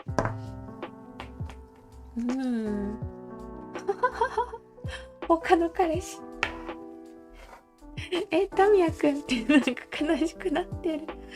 吉田くんで行こうってね、載せてたよね、インスタに。他のハサミ切れるんかな。とにかくさ、ハンドメイドで使いやすければ何でもいいねんけどさ、タミヤのいいとこはこの重心が完全に先に来るんだよね。ハサミってだいたいこの真ん中の辺が切れ味いいじゃん。タミヤはさ、ここが一番切れるんだよね。それがすごいいいとこやって。でもここが一番切れるハサミやったら別にねん、他の人でも。そういうのを探すのもありかもしれない。だって販売終了しちゃうのが悪いからね。小学生聞いてるよって確かにしまった。小学生向け配信しなきゃ。そのあたりだよな、私って生産終了が本当かは分からんけど、見てる感じ作る気ないんかなって思うもん。だって半年以上入手困難じゃんって思っちゃうよね。私も毎日 R1 飲んでますってね。引き続き買おうかな。やっぱちょっと高いけど、毎日さカフェオレとか飲んじゃうじゃん。やっぱそういうのと同じ扱いにして R1 毎日買おうかなってちょっと思ってる。ねタミヤのクラフトバサミ Amazon で偽物売ってたりしたので、手元にあるのが本物。偽物売ってる？クラフトバサミの偽物が出てる？いや、あれかな、このマークがもしかしてタミヤじゃなくて、よく見たらタマヤになってたり、そういうことかな。偽物とか出るんだ、こんなやつで。初めて企画応募できましたって。ありがとうございます。応募嬉しい。またぜひタイミングあったら応募してくださいね。ありがとう。マネケンのワッフルの話してる。私も大好き。スーパーにも置いてあるけど、やっぱ実店舗のやつが美味しいよね。実店舗でたまに駅中にあるじゃん、マネケンのお店ね。で、作りたてのやつが美味しくて、白いホワイトチョコみたいなやつがコーティングしてあるやつが一番好きだったな。そう、病院並みの対策できてたかな、私。遅れちゃいましたって。いらっしゃい。まだ結構作ると思うよ。このシェイカーは成功っていうか最後まで行きたいかなって思ってる。なんでさ、私今回ね、ちょっとここで話そうと思ってたんが、オフ会がマジで楽しかって、さっきちょっと見したけど、オフ会マジで楽しかったんけど、やっぱ反省点もいっぱいあるよね。一応みんなに名札をつけてもらったんだよね、一人一人。YouTube ネームとかインスタネームを書いた大きいカードサイズの名札をねつけてもらって、でもやっぱさ50人ぐらいいて2時間しかないから全員が会話することは無理だったんでね、同じテーブルの人は仲良くなったって感じなんやけど、みんなで話すことができなかったっていう状態で、だってちょっとモデレーターさんと話してたんが、やっぱりこの席に誰々がいるよみたいな表みたいの配布した方が良かったかもねって話してて、インスタでつながってる自分が仲良くしてる人がいるかもしれないのに、会場内になんか混み合ってて時間もないから喋れず終わるとかありえるじゃん。だからちょっと当日席に着いた後に作ると大変だから、もう席固定にして最初から決めといて、で表を作っていくってのはありかなってちょっと考えてた。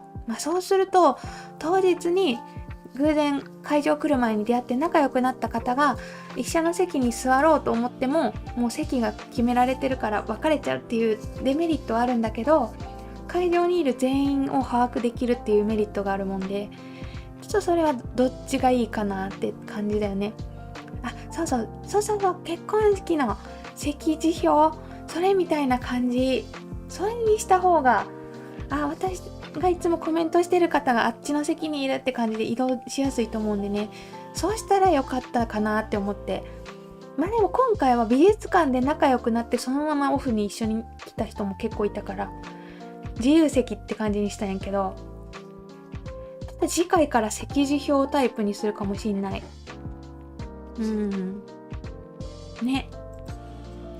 でやっぱ楽しかったんで、いっぱいやりたいっていう気持ちができて、皆さんの投稿を見ててもね楽しんでもらえたなって思ったし、今回2時間美術館があるせいなんだけど 2時間じゃ全然足りなかったみたいでね、みんな終わった後にもう一回ご飯に行かれた方もいっぱいいたみたいで、そういうのがあって2時間じゃ足りないんだなーって思ったんで、もうちょっと長くしたいのと、あとはちょっと今回ねオフ会だけじゃなくて美術館でもいろんな方に言われて思ったんが、私の金額設定の緩さ。もう今回のオフ会も参加費1000円やったんやけど、それだけじゃなくて日頃の作品も普通ぐらいなんだよね。価格相場ぐらいで基本的にデジン作品販売してるんやけど、同規模のフォロワー数の作家さんは私の倍ぐらいで出してるんだよね。だからつまり安く出しちゃってるわけなんだけど、それはやっぱ私が自分が節約家で安いものが好きっていうのがあって安い価格で出してるんだけど、今回結構いろんな方から言ってもらえて分かったのが、何でもかんでも安く出しすぎてて、例えば私の作品を3000円でも買いたいって人が買えてないっていう、なんで言ったらいいんやろうな。例えば1000円で販売しちゃうと、私のことめっちゃ好きってわけじゃないけど、可愛いからなんとなく買おうかなって人もポンって買えちゃうじゃん、1000円で出すと。でそれが3000円で出されると、なんとなく買う人が省かれて、私がどうしても好きで私の作品が欲しいって方が買うようになるから、そういうことも考えた方がいいんだなってね、今回いろんな方と会話してて感じたんだよね。だから今まで安ければ安いほどいいって思ってたけど、そういうことじゃないんだってのに気づいたよね。ブランド価値を高めるみたいな、そういう意味で安ければいいわけじゃないんだなっていうのを思ったよね。座席表良いかな。ちょっと次の時やってみようかな。でそれと同じで今回オフ会1000円にしたでしょ。1000円にすると気軽に来れすぎて100名応募してくださったんだけど、そんなにたまに見る感じやけど行ってみようかなって方も応募できるじゃん、1000円だったら。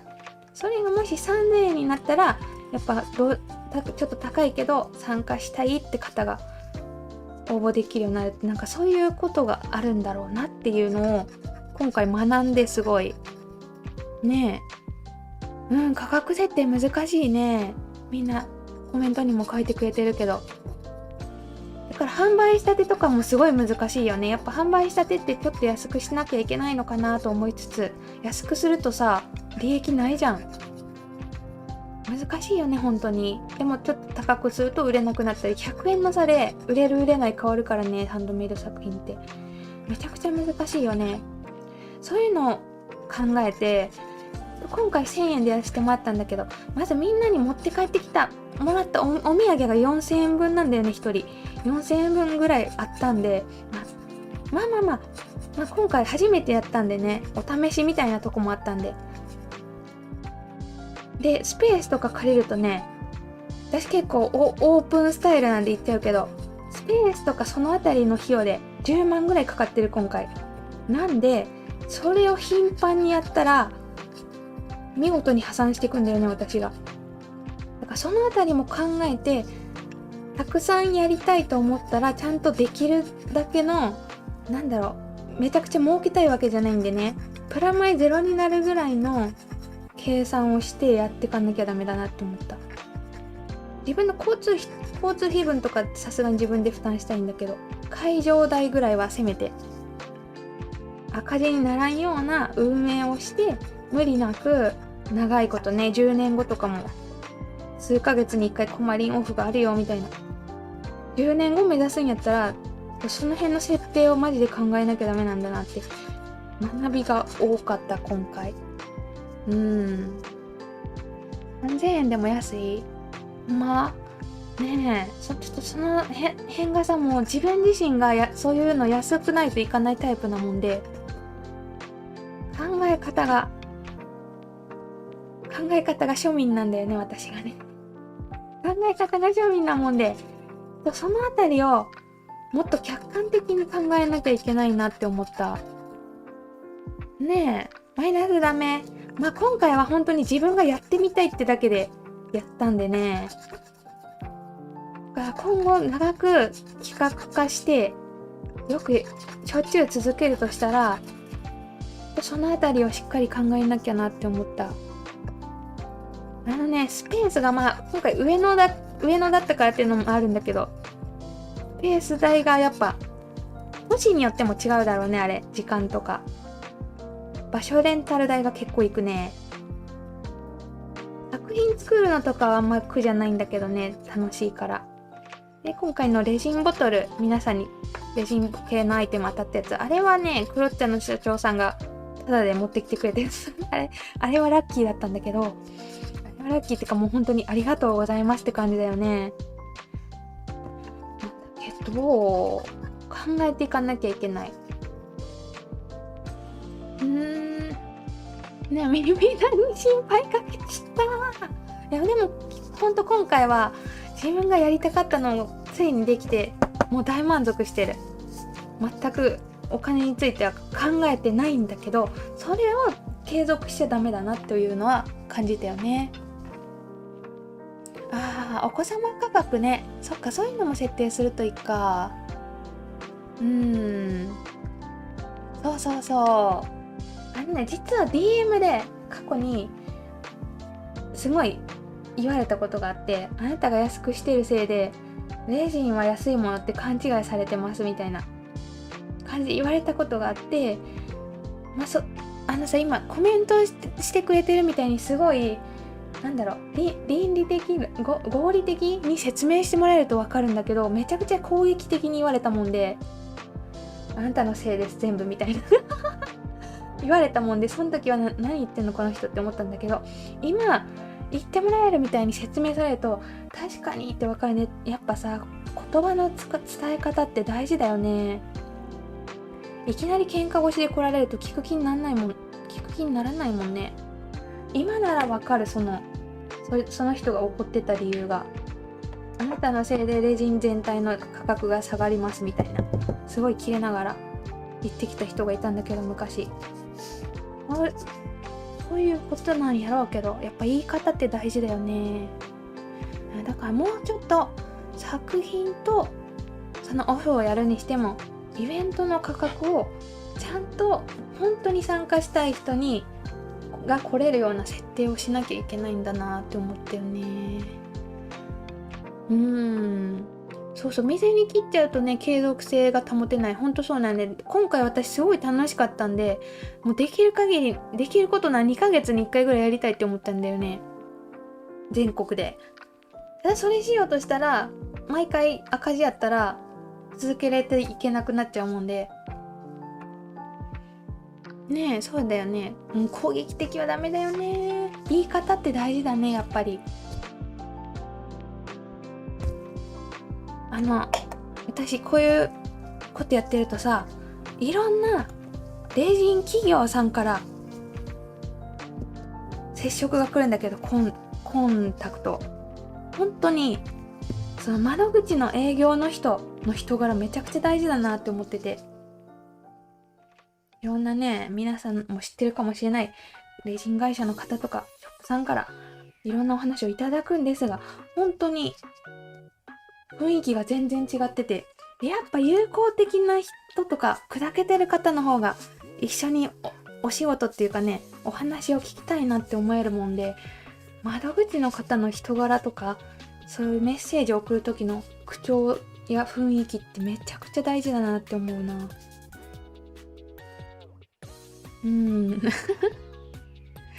小物をマルシェに出した時、友達にお前の時給はいくらになるんだって言われたことがあります。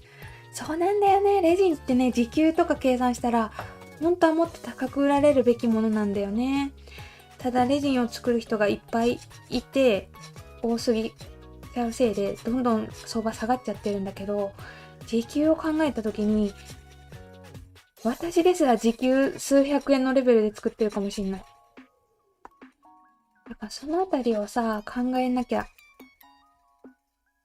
やっぱレジンはきついよね、生活するの。パーツアクセの方が利益あるもん、私ですら。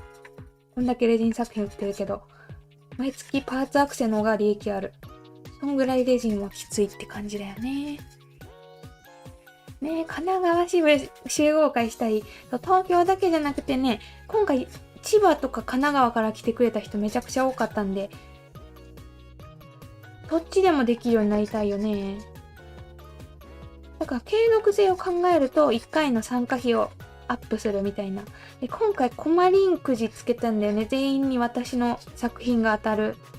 それをなしにしてもいいんやったらめちゃくちゃ頻度上げれると思う。やっぱり50個作品用意していくのにどうしても何ヶ月かかかっちゃうんで。で、缶バッジとかね、なんか企業さんで作ってもらえるものが景品でもいいって感じやったら頻度を上げれるよね。ただでもやっぱくじって面白いからつけたいじゃん。そういう難しさがあるなぁ。企画力が必要だね、企画力。そしてやっぱこのチャット欄で聞くとみんなすごいアイデアくれるんで、私だけで考えてもね、狭い脳みその中で思い浮かぶことも限りがあるんでね、皆さんに案を聞いて取り入れていきたいなと思っております。そうそう、こんな感じにした方がいいんですかって言ってくれたらいいんだけど、その攻撃的なメールはマジでね、レジン作家やめろぐらいの勢いで言ってきたよね。あなたのせいです。みんな困ってます。みたいな。さすがにちょっと笑っちゃったなでも私ね、めちゃくちゃ、このキャラクターのせいもあるんだけど、めちゃくちゃ攻撃 DM はもらってる過去に。作家やめろって感じの。やっぱね、結構調子に乗ってるみたいなキャラに見えるでしょ？初めて私を見る人はこんなキャラクターだと。なんで、すごいアンチ多いんだけど、私の。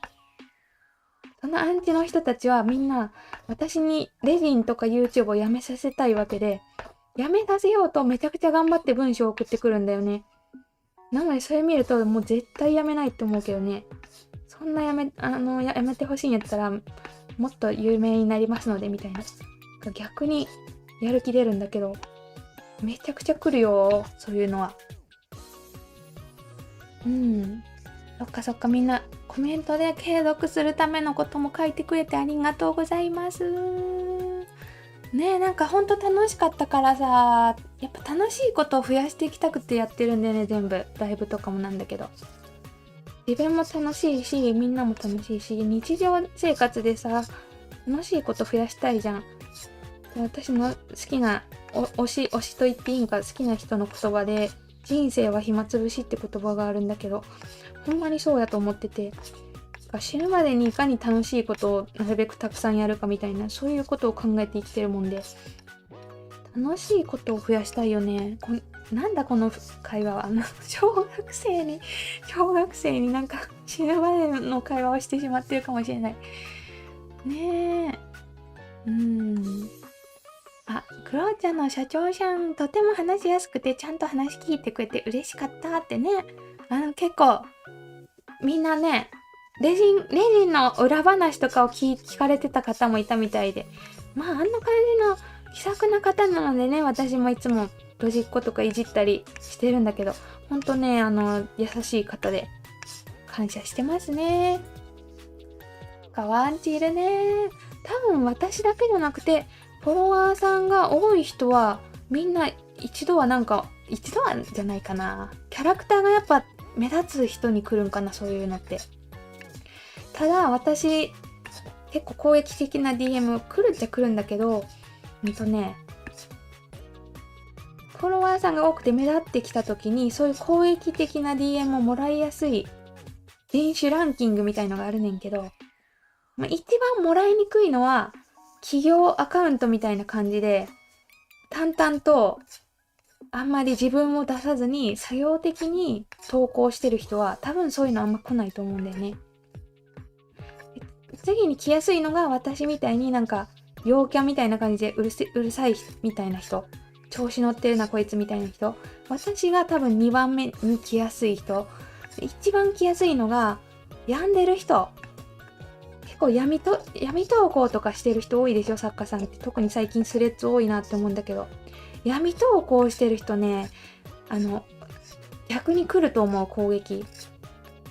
攻撃してくる人は相手を悩ませたくて送ってくるわけなんだけど、闇投稿してる人すんごい狙われやすいと思うから、うまくいかなかったとか、なんだろうな、私の作品ダメなのかなって書いちゃってる人は多分狙われるんでね、ちょっとそこは気をつけた方がいいし、もしそういう DM 来たら、この人は自分だから送ってるんじゃなくて、誰でもいいんで悩ませたくて送ってるんだっていう、そういう考えを持ってなんか適当に相手しないのが一番だよね。って思ってる。ね、ずっと研磨してるんだけど、できたかな？ずっと研磨してるぞ。やっぱね、フォロワーさんが増えてくるとアンチが現れ出すので、最初の方はやっぱり私も、すごいモヤモヤした嫌な気分になって寝れんくなったりしたねんけど、さすがに今まで200人ぐらい送ってこられたんじゃうかな。さすがになれる。もうなんか来ても何秒ぐらいで削除して、あなたなんて眼中にないですからみたいな感じねんけど、今は。最初の方はやっぱ悩んだりしたよね。ぐるぐるって読ませていただきます。そう、強いっていうかね、やっぱさすがに強くなる。叩かれまくってると。って感じだよね。アンチがいるの驚き？びっくりした。ほんま。いる。普通にいる。だから、オフラインイベント出るときに若干、万が一刺されそうになったらどうするかとか、そのあたりも考えながら言ってる。いや、よくそのあたりも考えつつ出てってる。本当にすごい攻撃的なこと言ってくる人いるから。み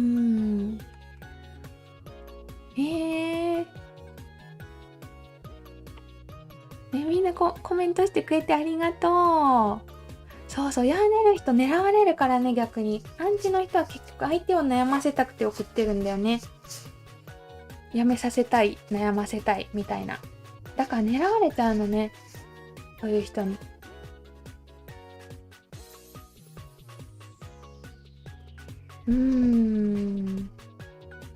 でも、そういうことしてる人は絶対ね、帰ってくるからね、自分に。他人を攻撃してる人はね、うまくいくわけないよね、そんな思考で生きてたら。変は楽しいぜって言ってる。最近作家さんに多い闇ショートとか釣りショート、苦手で飛ばしちゃう。ね、だよね。あれ多分コンサルの人がね、そうやってやるとリール伸びるよって言ってるんだよね。ほら、一言目にさ、失敗しましたとかさ、書くとみんな気になって続き見るじゃん、リールとかの。だからそうやって投稿しろって多分コンサルの人が言い出して、ハンドメイドコンサルで増えたんだけど、続き見てもらえて再生伸びるけど、フォローしないからね、そんな投稿見たとこで。続き気になって見るけど、病んでる人別にフォローしたいと思わないからね。再生伸ばすだけってやつだよね、あれ結局。って思いながら見てた。闇ショートとか。インスタDM 出会い系が増えてきた。さ、一時期話題になったさ、韓国系イケメンマッチョの出会い DM ってまだ届いてるんかな、みんな。作家さんにやたら届いてた、一時期話題になったね。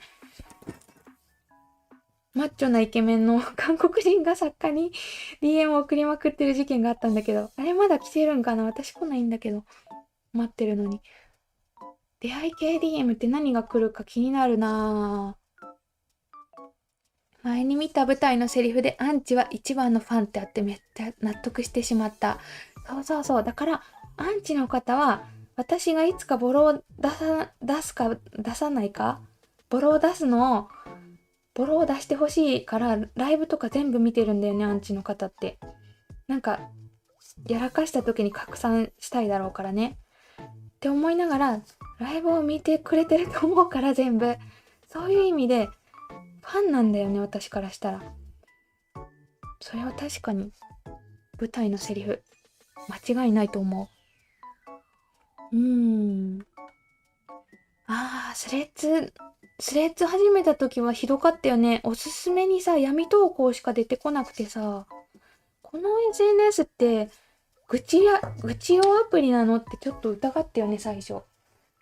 何をしたらいいかな。お耳と、目と口とお手手入れようと思うんだけど、このシェイカーの色のちょっと濃い色入れようかな。やっとここまで来たよ。ずっと削ってたよ。出来上がるのか、これは。ちょっとラベンダーの濃い系の、ちょっとだけ濃くしようかな、茶色とか混ぜて。もっといるか。いや、レジンも入れればいいか。何にも考えてなくてやばい。穴も埋めなきゃ、ここの。何も考えてない。やばい。まあ、いっか。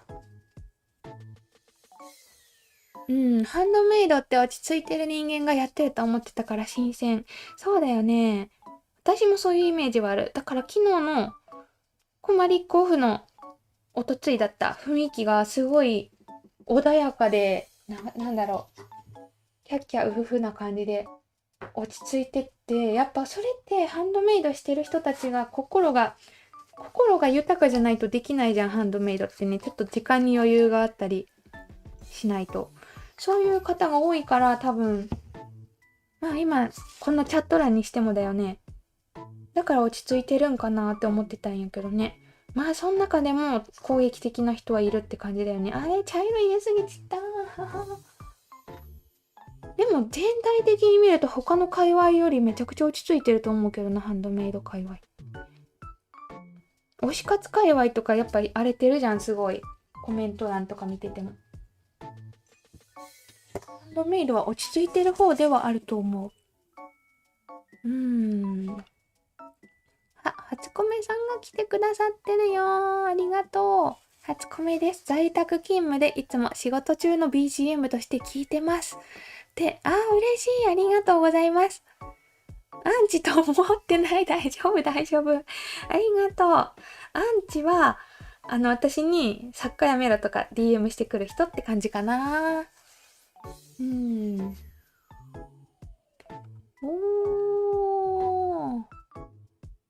ムキムキマッチョ来てない？そんで、韓国のお医者さん一旦フォロー外れたのに再びフォローされましたって。またやってるんや、そういうこと。そうなんだよね。闇作家さん失敗しました。小まさん許さない。確かに比較になっちゃうね、それ。私失敗しましたじゃなくて許さないって言ってるからね。ねえ、出会い系まだいるんだね。ちょっと黒足し。黒色足す勇気の黒。出会い系いるのか。ちょっと待って。なんか気になるコメントあった。海外の人っぽい文面で売り物はありますかとか DM 来たけど、詐欺もある。あ、海外の方ね。海外の方が買えませんかって言ってくるパターンは私もあるけど、詐欺もあったら怖いね。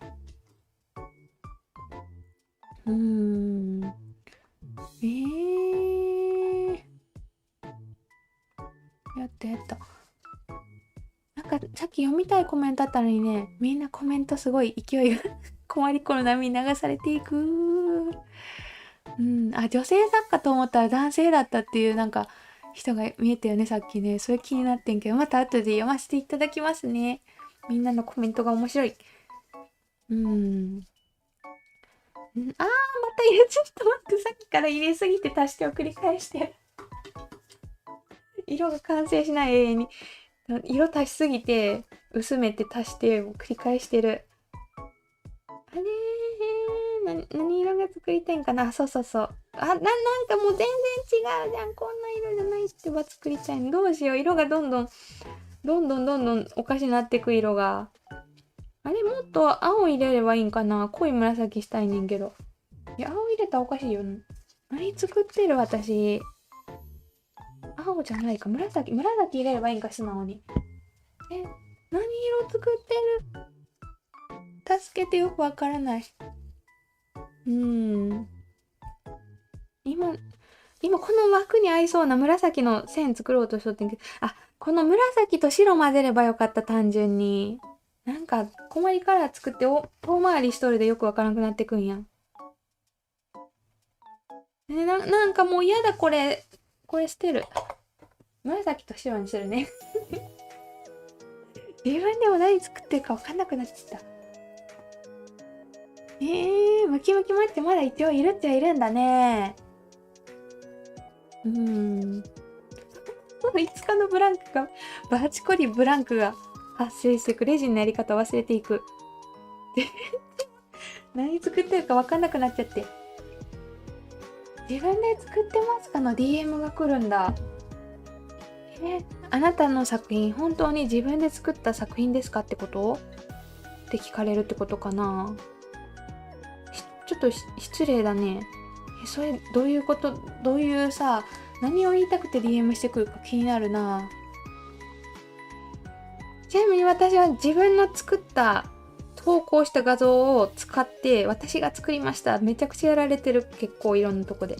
若い子がやること多いかな、それ。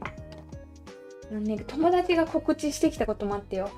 私の友達がこまりさんのインスタの画像を自分のインスタに投稿して私が作ったって言い張ってますって言ってきたことがあって、12歳の子が。で、私はどうでもよかったんだけど、その報告してきた友達がなんか多分モヤモヤしてきてくれたんだろうなって思ったからね。そのパクってた子にコメント入れたよね。これ私の写真ですとか言って入れといた、とりあえず。そういうことも過去にあった。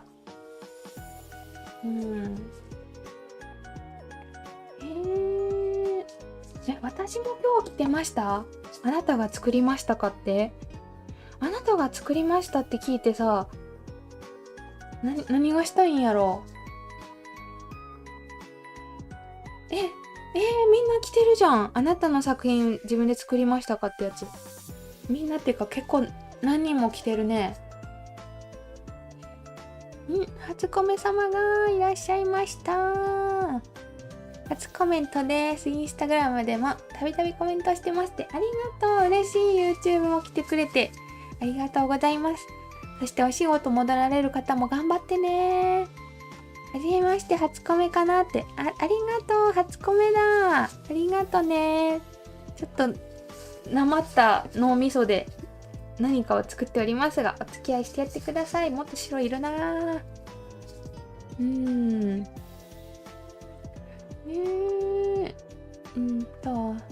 ろしくお願いしますってね、コメントしてくれる方もありがとうございます。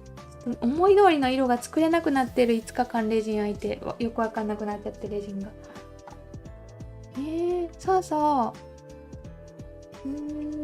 う。もしインスタ DM を全人類に公開していいんだったら、今コメントに打ってアカウントの、私のインスタアカウントはなんとかですって打ってもらって、で、全人類に公開したくなかったら、打ってもらって繋がった後に自分のコメント消せるよね、これ確かに。自分のコメントの右の方を押すと3個点々が並んでるやつが出るからね。そこからコメント多分取り消せると思うんでね。そういう感じで伝えてもらってもいいかもしんない。ちょっと一回入れてみようか。違うか。この色。もっと濃い方がいいか。いや、もっと濃い方がいいな。もうやだ。もうちょっと濃い色で。濃い色にするにはどうしたいんだ。ラベンダー、いや、ラベンダーじゃない。さっきラベンダー入れて失敗したから、黒、勇気の黒い子もう一回。さっき失敗したけど。みんな来てるんだ、変な DM ね。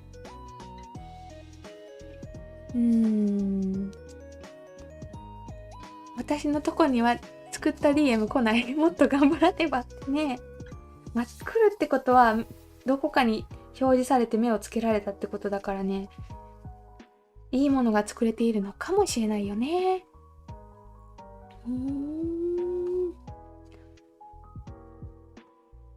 今日のライブ、私の中で神回って、どこが神やろ。よかった神回で。でも今日結構掘り下げてお話ししてると思う。普段話さないことを。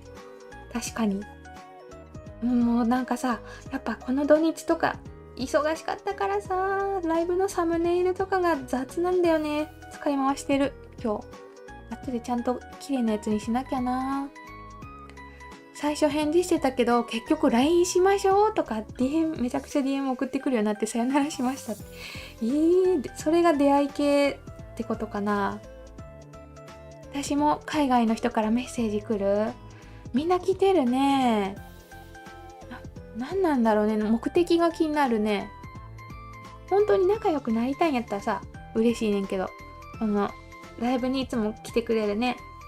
外国人さんたちみたいに仲良くしたくて来てくれるんやったら大歓迎やけど、なんか LINE したいとかなってくると、何がしたいのってなっちゃうよね。ちょっと。なんか黒入れすぎたら失敗するからめっちゃ慎重に入れてるねんけど。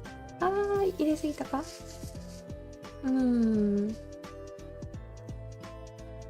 食べ物の投稿ばっかでもブロンドのイケオジ DM 来たんだってブロンドのイケオジを見せてくれイン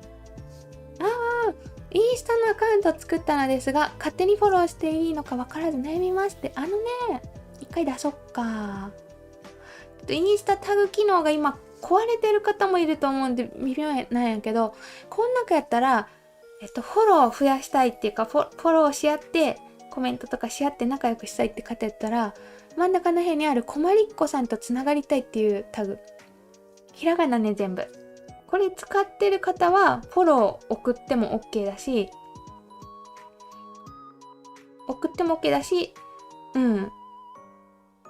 ただ投稿をしといてほしいかも。何も投稿がないとか非公開アカウントの方だとあんまり返しにくいと思うからね。みんな得体が知れないってなっちゃって、なんかデリン作品でも何でもいいから投稿して、でこまりっこって分かるようなことを書いといてもらうとつながりやすいかなって思う。こんなタグをよかったら使ってくださいね。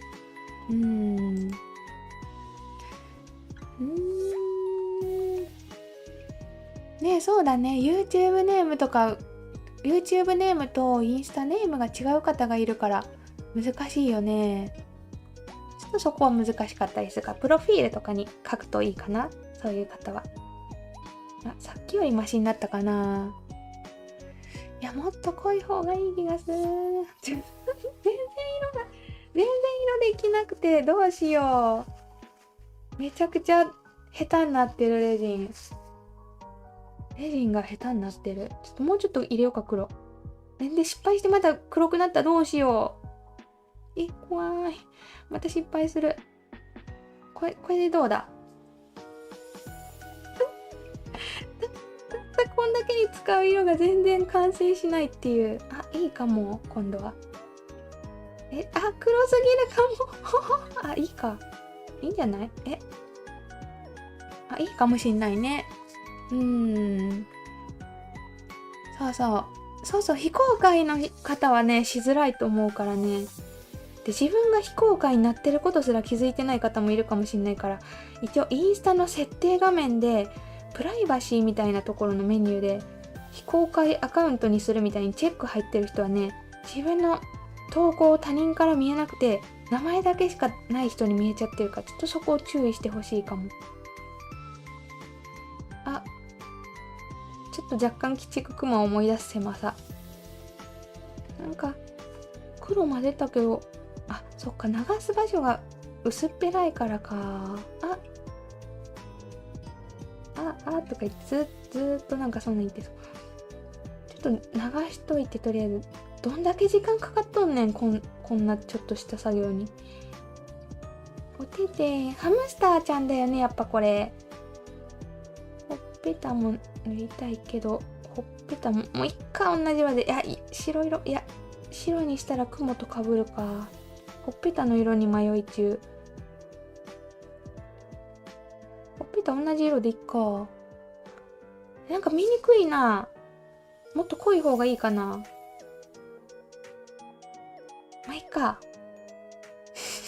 雑。なんかぼやっとしちゃってるけど、まあシャカシャカなんでね、お腹が主役ということでこのまま進めていこう。あと多分時間が迫ってきてることに気づいて、ちんたらやってる場合ではなかった。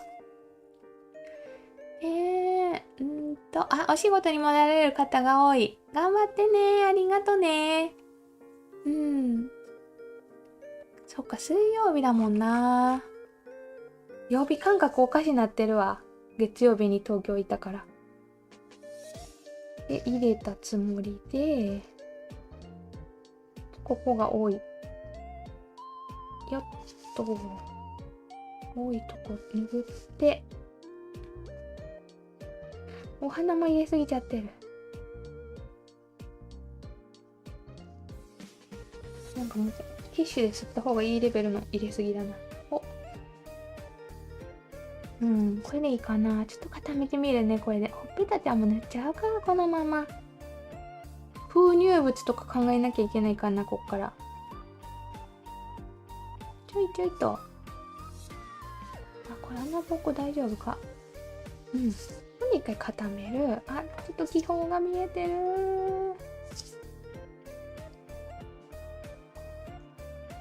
固めちゃえ。で、オイル穴も防ぎたいよね。投資家の方から来る？投資家何言ってくる？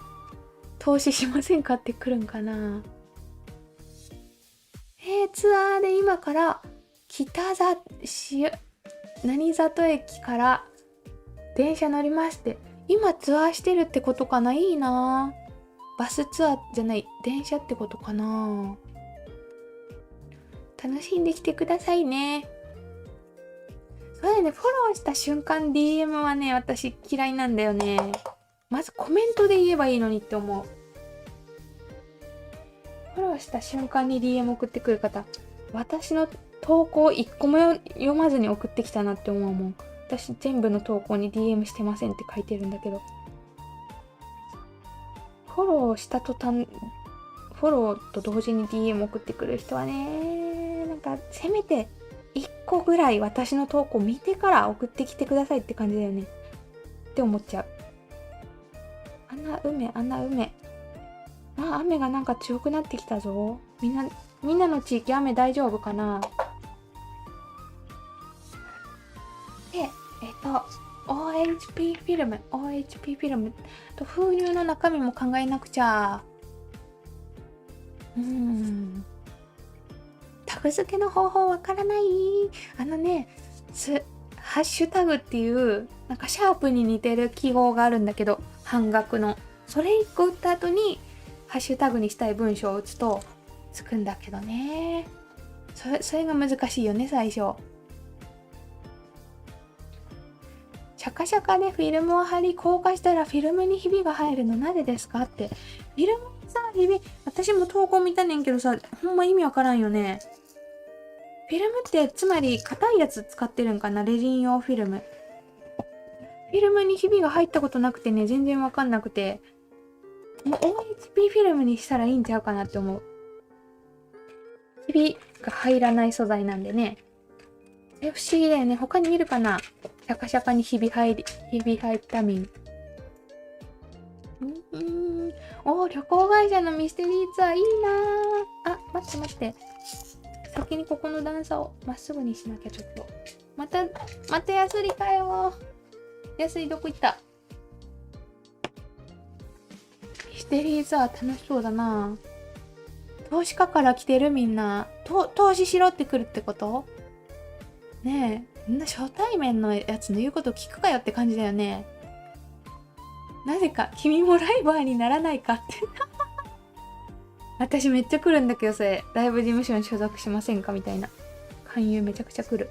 まあそりゃそうやろうけど、 YouTube でねちょっと今増えてるとこなんで、ライバーにならないかって唐突に言われてもねいいねしてフォローした後に挨拶 DM してしました。それちょっと嫌がられると思うからやめた方がいいかな。フォロワー数が少ない人はいいかもしれないんだけど、多い人はね、なんか大変だと思う。わかんない。人によるかも。私は嫌いってだけで。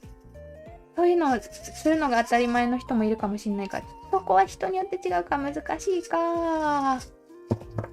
ハッシュタグの説明してくれてる。それ半額のそれつけた後に、入れたい言葉書いて、で、例えばコマリッコって打って、その後ろ、コマリッコって打った後ろはスペースにしなきゃダメだよね、絶対。そうしないとその後ろに続けた文面全部ハッシュタグ、長いハッシュタグになっちゃうから、文章が。スペースを入れなきゃいけないって感じだよね。ただ今インスタは、なんだっけ、壊れてるんだよね、タグ機能が。バグってて、私のアカウントがそうなんだけど。全然タグと違う検索結果が出てくる。また直してくれるといいんやけどね、それ。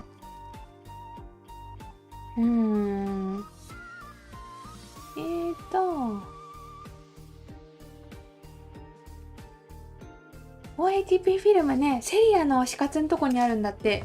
私も見つけれんかって。娘が見つけてきて、一生懸命レジンコーナーとかさ、印刷のコーナーのとこ探して見つからんかってんけど、推し活コーナーにあるんだって。両面に保護フィルムついてるやつもあるんだって、シェイカー。で、ひびと思ったら実は保護フィルムがたわんでたって感じかな。そういうことだったみたいな。そういうパターンもあるかもしんないって感じか。何よね。ハムちゃん。夢川にしよう。夢川ハム。何を入れましょう。ちょっと時間ないでね、結構雑に。この、なんかクロッチャのおまけでついてきた謎の星入れるか。わー、かわいい。結構かわいいな。と、パールあたり入れとくか。いや、合うかな。なんだっけ、この名前。アリエルみたいな名前の、マーメイドビーズ合うかな、これ。色合いちゃうか、これ。いけるか。ありです。いや、紫の星邪魔か、もしかして。てか、顔の色薄いか。いっか。ちょっとこれ、とりあえずこんな感じで。いや、紫の星いらんかったか、ちょっと待って。いらんかもしれん。紫の星いらない。いや、いるか？かわいいか？迷いまくり。いや、なしの方がいいな。なしでいこう。こんな感じで。でっかい1個ぐらい入れちゃってもいいかもしんないな。こんな感じでいこうかな。いや、もう一回りちっちゃい方がいい気がする。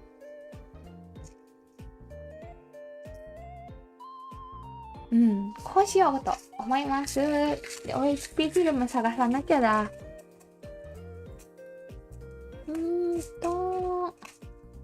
誰かハートをしてくれてる。ありがとう。投資家、貧乏だった私がって人からフォロー来る。ねえ、そんなに騙される人はいるのか今時。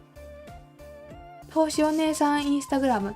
なんかさ、美人なお姉さんがさ、今日はこんな贅沢してますみたいにやってるやつでしょ。絶対おかしいよね、あれ。どこかから拾ってきた画像だろみたいなやつ投稿してるやつやね。また OHP フィルム。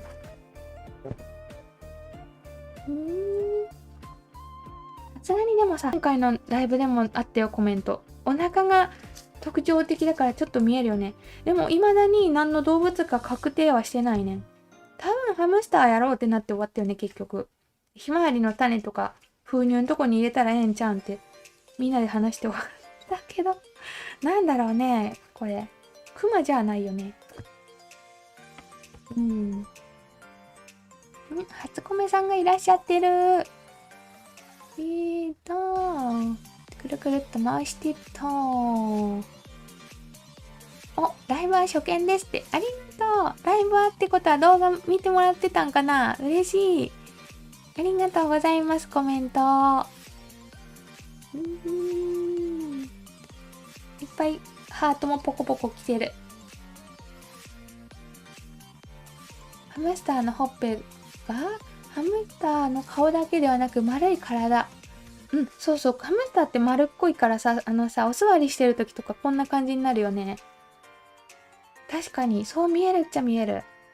適当すぎる。なんかおかしいかも。ちっちゃい。適当に切ったらちっちゃかった。ダメだこりゃ。ちょっとちっちゃかった。もうちょっと大きくしましょう。性格の雑さが出るね、ここに。いや、大きめに作ればいいじゃんね、とりあえず。今雑。大きめに作ればいいんだ。ちっちゃかったらどうしようもないから、せめて大きめに作って、そっから狭めようって感じだよね。またなんかおかしいことやってる。ちょっと待って。変なとこに線引いちゃった。雑すぎる。これから迎えなのに雨嫌ってね。うちもすごい大雨になってきた。雨、風、雷も鳴ってますってやばいね。ちょっと気をつけなきゃね。お外に用事ある方とか。いや、一気に天気悪くなって、マジでね、東京でこの天気じゃなくてよかった、ほんまに。これやったらきつかったな。いや、気をつけてね、雨でお出かけとかお迎えとかお仕事の帰りとかある方ね。私はシングルでハンドメイドで子育てして儲かってるってやつ。そんなこと言ってる人いるの？ハンドメイドで儲かってる。いくらがさ、儲かってるっていうかわかんないんだけどさ、生活できるほど儲かってる人マジで一握りっていうか 1% 以下だと思う。お小遣い程度に儲かるやったら何人かいけてると思うねんけど。ねえ。私ですら生活できるほどはどうなんて感じやな。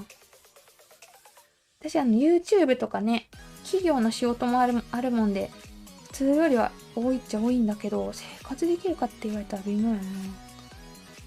丸をペポッと貼る。で、これちょっと何で貼るかっていう話なんだけど、トロコートにしようかな、トロコート貼っとくね。真ん中のこと、何も考えずやってた、ずっとライブ。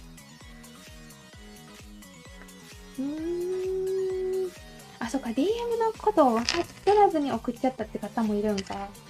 アカウント始めたてだと分かんないよね。大丈夫。今はちょっと送っていただいても私もう見てないっていうか、見れない。未録が500件以上になってね、なんかバグってるから、見つけれないみたいになってる今。なんでね、あまり気になさらずに。ねちょっと心配にさせちゃって申し訳ないな。今インスタのアカウント作ってきた。すごい。こまりっこさん探してみて、1個だけなんか投稿しといてほしいかも、さすがに。今コマリンレジン見ながらアカウント作りましたみたいな、そうやって投稿しといてくれると多分みんながコマリンライブの人だってなってフォロー返したりねしてくれると思うんででもその投稿がわからんっていうのね、インスタ始めたってわからんっていうのっていう話をね、アプリの真ん中の下の方にプラスボタンあるんやけど、そこを押してもらうと多分画像を1枚選べるようになるんだよね。でなんかもうお菓子の画像でもペットちゃんの画像でも何でもいいんで選んでもらって、文章のとこにコマリンライブ見ながら作ってよって書いたら多分みんなに伝わるかなって感じだよね。お金配りかーねえ、お金配りも一時期流行ったよね。なんだったのあれ、お金配りってさ、あれでしょ、私ずんだもんの解説動画で見たんだけど、お金配ってるふりしてるだけらしいよあれ。なんだろう、何万円当たったとか言うのが嘘で、100円ぐらいは本当に配ってるらしいんだけど、わかんない、本当に配ってる人いたら申し訳ないから、私の見たずんだもんの動画ではそう言ってたよって感じで言っとくんだけど、なんか実際そんなに配ってないのに配ってる雰囲気は出してるらしい。何がしたいんだろうね。アカウントを売るためにやってるのかなとか。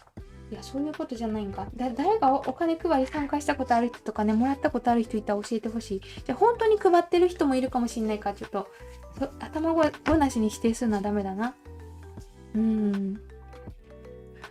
ねえ、そうそう。ハンドメイドは贅沢な趣味。でもほんとそんな感じだよね。贅沢な趣味と思いつつ、なんだかんだ趣味ってさ、いろいろお金かかるじゃん。例えば釣りやったら釣り道具かかったり、釣り場へ行く金がかかったり。ね。旦那がボクシングジムに通ってるけど、月2万かかってるし。まあ、趣味ってお金かかるやん。そういうもんだよね。お金配り、10円もらった、200円もらったってお金配りさんにもらってる方がいる。ね、でもストーリーズには何万当たったっていうのを載せるんだけど、実際に何万レベルは当ててないらしくて、100円とか200円配ってるみたいな、そういうやつをずんだもんの YouTube 動画で見た。何が目的なのか、ちょっと滑るからモールド下に引きたいな。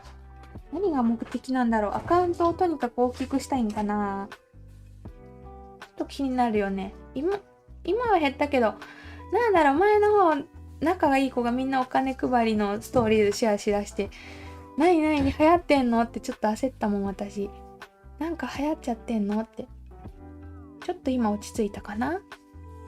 でもちゃんと本当に100円もらったらちょっと嬉しいけどね。200円は10円10円はちょっと手間の方、そのさ、送る手間の方がかかってそうだよね。10円のために作業する、なんだろう、 DM を送る時間とか手間賃の方が高そうなんだけど、10円はなんかどうしよう、下がツルツルしちゃう。なんかもっとちゃんとで、側面コーティングしたいんだった。あれなんだっけ、これいいっけ、これで作り方。てか星がさ散らばってるから、せっかくだからつけちゃおっかな。この辺にお星様、星柄ちょっとつけようかな。今ここに散らばってるからね。さっきからおかしいね。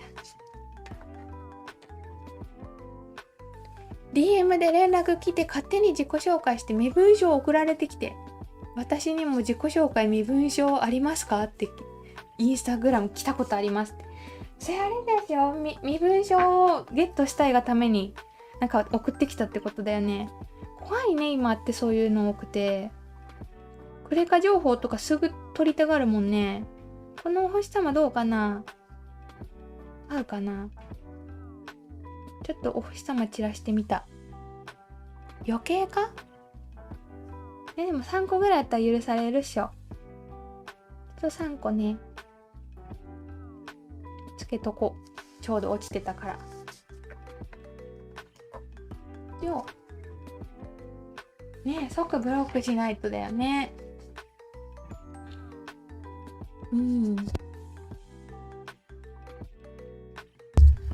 こんにちは、なんとか間に合ったって。いらっしゃい。今日はね、前半に雑談しまくって、で途中から作り出したんでね、結構これが完成するまではやりたいなと思っておりますよ。そう、ずんだもんっていうのはなんか一時期 YouTube で流行った読み上げるキャラクターみたいなやつなんだけど、最近もう流行り廃ってきたなって感じ。ZOZOタウンの前澤社長のお金配りで1000円当たったことある。あの方はさすがにちゃんと当ててそう。だから結局あの方の真似したくてお金配りさんが増えたっていうイメージなんだけどな。1000円当たるは結構嬉しいな。ここから、待って。ほっぺたのね、やつが足りてないね、レジン液が。ちょっと足しよう。追いパープルをして、ここに足りてない。大丈夫かな？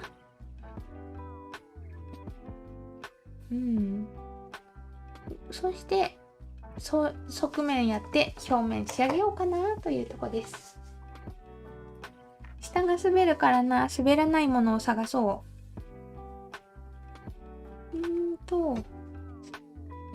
私のアカウント全人類に発信ってそうそう、私も発信してる。こまりメイド。全部の SNS アットメイド、こまりメイドでやってるんで。皆さんよろしくお願いしますって言って。なんか違うモールだけど、いいか、これ。ちょうど置けそうじゃない？ハムスター。で、何するんだっけ？サイドコーティング、ゴー。こんな感じでね、なんかちょっと見にくいかもな、ライブやっとぼやっとして。ここからちょっとサイドコーティングと表面頑張っていくね。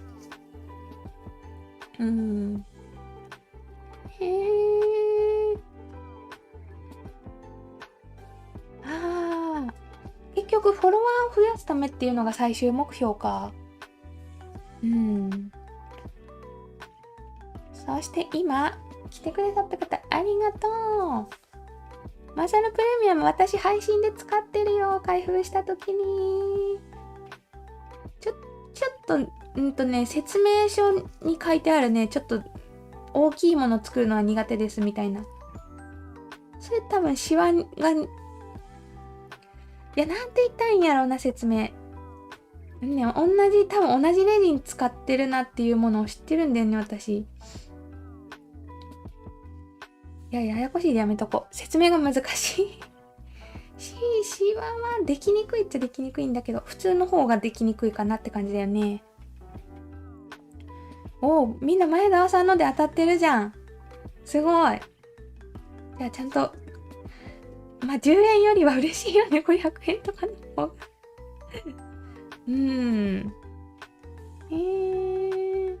みんながインスタつながっててすごいチャット欄でね。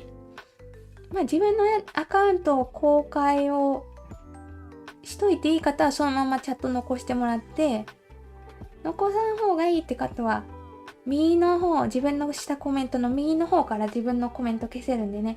ちなみにアーカイブでチャットリプレイ見てる時も自分のコメントは消せると思う。多分後からでも消せるはず。ちょっとぐるってみんなのコメントを読ませてもらって、ハートをしてくれてありがとね。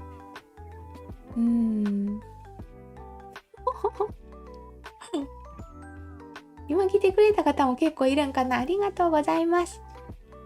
スイミング行ってきますからの終わって戻ってきてる。長いことやってんね、この配信ね。スパンコールの星シャカシャカに入ってたの？気づかんかった張り付いてやってたんかな。よく見つけたね。ほんまや張り付いてる。ここに張り付いてる、一番壁に。気づかんかった目がいいね。しかもなんか静電気でくっつきよるから永遠に張り付いてるかも、ここに。一回この子たちもどけて、ダメだ、この星、もう静電気が猛威を振るってる。私の手袋にお星様たちがペッタンペタンついてる。よし、そってっと。詐欺多いからネット。気をつけたいね、本当に。ネットの詐欺が多い。とにかくね、なんだろうな、LINE 誘導とかさ、LINE 誘導はとにかく危ないっていうのはよく聞くけど、個人情報を狙われてるんだよね。最終的に多分クレジットカードの番号とか欲しいんかなって思うんだけど、不正利用のためのね、そういうの多いからな。迷惑メールもすんごい来る最近何が来るかな。マスターカードの審査が止まりましたみたいな迷惑カード最近めっちゃ来る。私さ、クレカ結構何枚も持ってて、マスターカードも持ってるからさ、最初ちょっとって思っちゃったもん。騙されかけたもん。そういうの来るね。一時期は国税庁からの偽メール来たけど、それ最近来ないけど、代わりにマスターカードのやつよく来るようになってきた。さあ、上手に塗れてるでしょうか。一塗りでぐるっといってるけど、多分ね、最近コーティングうまいからいけてると思う。ぐるっとぐるっと塗って、ここ弾いてる。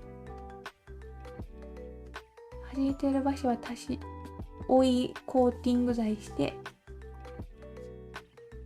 ここもちょっと弾いてる。多分これでいけたと思う。で、固めよう。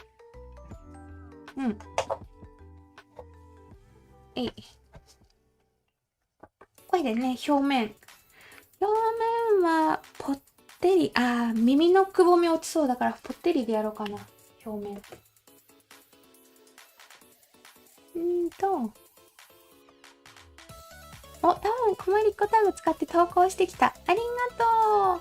私がね、バグっててタグを押してもタグの全然関係ない作品ばっかおすすめに出てくる状態なんで、ちょっと私が見に行けなくて申し訳ないんだけど、タグ機能が壊れてない方はね、よかったらこの仲間探しをタグを使ってやってみてください。みんな書いてるね。この今チャット欄に書いてくださってる方はね、フォロー OK らしいので繋がってみてください。マスターカードの詐欺メール来た？アメリカにも来るってことか。じゃあ来るよね。最近めちゃくちゃ来る。UR 踏まなければ大丈夫だよね、とりあえず。でさ、だいたいメールアドレスを調べるとなんかぐちゃぐちゃのメールアドレス使ってるんだけど、たまに公式っぽいメアド使いよる人もおるんだよね。でもまあそういうのメールで言わないよね、今時。ねえ、国税庁一時期来たでしょ。確定申告のこと思い出してる。みんな大丈夫か？確定申告まだしてない方できてるかな？私は頑張ってしたよ。で、このタグをプチッ、どこやっけ？ピッと消して、そう、時系列で表示できんくなったのもめちゃくちゃやだ。新しい順にしたらさ、こまりっこさんたちの新しい順で見れたのにさ、時系列選べなくなって結局なんだろうな。そのせいだよね、インスタおかしくなったの。くまちゃんモールドやけどハムスター入るで、ちゃんとぴったり。これモリモリして表面を仕上げていこうと思いますが、やっぱりもうちょっと濃い色の方が良かったよね。色入れるとこ。ちょっと待って。お星様から気泡出ると思うから薄塗りしとこ、1回だけ。レジン薄塗りだけしとこ。ほんと、インスタのタグがちゃんと直って、こまりっこのハッシュタグを押した時に、ビャーっていろいろ出るやつを新着順に並べれるようにしてほしいんだよね。それしてくれたら私全員見に行けるんだけど。昔できたんだよね。なぜ変わったし。インスタもなんかいろいろ試してるからな、アルゴリズム変えて。多分なんだろうな。バッジを課金でつけれるようになったから、バッジをつけさせたくてそういうことしてるんじゃないかなって思う。バッジついてる人が優先的に表示されるようにしようとしてるんじゃないかなって私は読んでるんだけど。ツイッターも今そうだけど。ツイッターじゃなかった X か。X がマジでフォロワーさん増えないから、ついに課金しちゃった私。今日から公式マークついてると思う。なんかね、公式マークつけとくとやっぱ出やすいらしいよ、おすすめに。多分私の投稿頻度がめちゃくちゃ低いのも原因なんだけれども。まあそんな感じで、なんかとにかく SNS がもうお金を払わせるためにいろいろやってくるよね。それに振り回されていくって感じかな。これで気泡出そうなとこ全部ね、ちょっと一回レジン薄塗りしといた。これが取れてば大丈夫っしょ。やあ。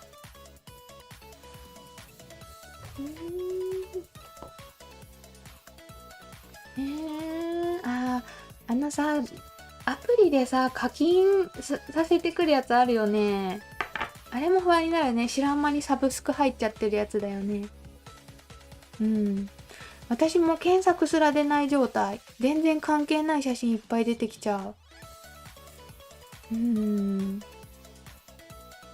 あ、充電なくなりかけで頑張ってる。なるほど、ヤフージャパンのメアドも使ってるんだ、アメリカやけど。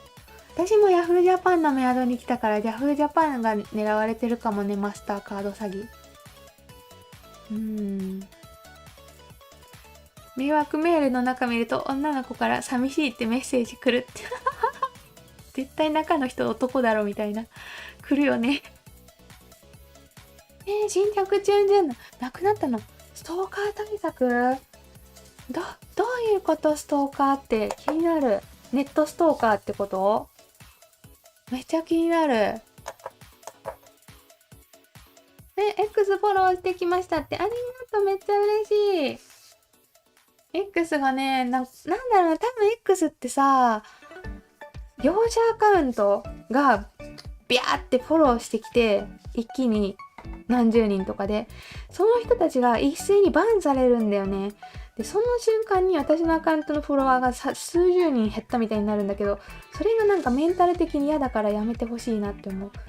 業者っぽいアカウント、女の子がちょっと写ったアイコンで、ここ見に来てみたいな URL 貼ってる業者アカウントはもう、フォロー来た瞬間ブロックした方がいいなって思ってるんだけど、なんか数十人でビャーってフォローしてきて一斉に消されて、私の数字が一気に減るとなんか一気に外された気持ちになるからやめてほしいなって思ってる X。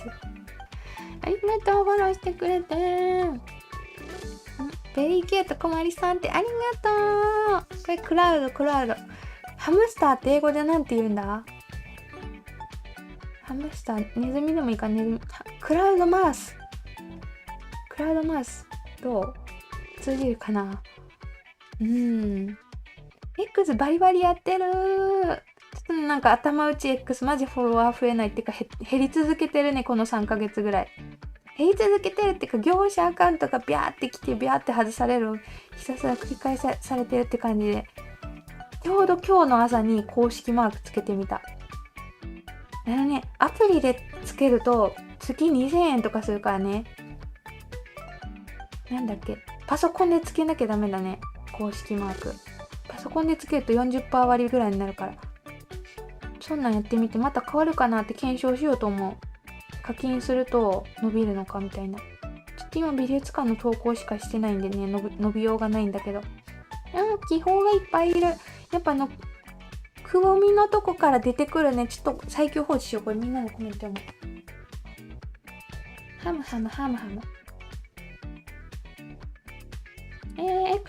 X も意外とみんなやってるんかな。X は困りこタグはね、10人ぐらいの方が一緒に使ってくれてる感じかな。でも見に行ってるよ、たまに。英語でピカチュウって何？あ、ピカチュウってどういうこと？ピカチュウは全世界に通じるしね。ネットストーカーとか実際にいる場所に探しに行ったり。なるほど。そっか。例えば場所で検索したら、ついさっき投稿されたって分かっちゃうから、その場所に探しに行っちゃうってことか。そういうこと、多分本当にそういうことが起きたから機能をなくしたんだろうから、怖いね、そういうのって。X フォローしてくれてありがとう。ただもうちょっとなんか X のやり方変えなきゃなって思ってる今。全然伸びないから。インスタはね、やっぱ昼に日本人の方がビャーってフォローしてくださって、夜中に外人の方がビャーってフォローしてくださるみたいなルーティーンだ感じだけど、 X がな私ダメなんだよな。写真がね強い人が伸びるんだよね。インスタはリールなんだけど X は写真が上手な人が伸びるんだけど、私いまいちダメみたい。難しいよね。YouTuber ショートかな、伸ばすんだったら。ショートが上手い人が伸びるけど、再生数はショートからじゃ取れないからとか、なんかそういう難しいのがあったりするよね。なんかちょっと気泡さんたちがいるけど、頑張って取り除きつつ、いい感じにぷっくりハムちゃんになってきた。ぷっくりハム太郎って感じ。塗り残しないかチェックして、ここあれか、この気泡はモールドの時点で入っちゃったやつか。違うな、取れそうだね。モールドの時点で入ったやつもあるって感じか。違うな、これ。段差に気泡ができてるだけで取れそうだぞ、これ。この謎段差にある気泡を取る。取れたよかった。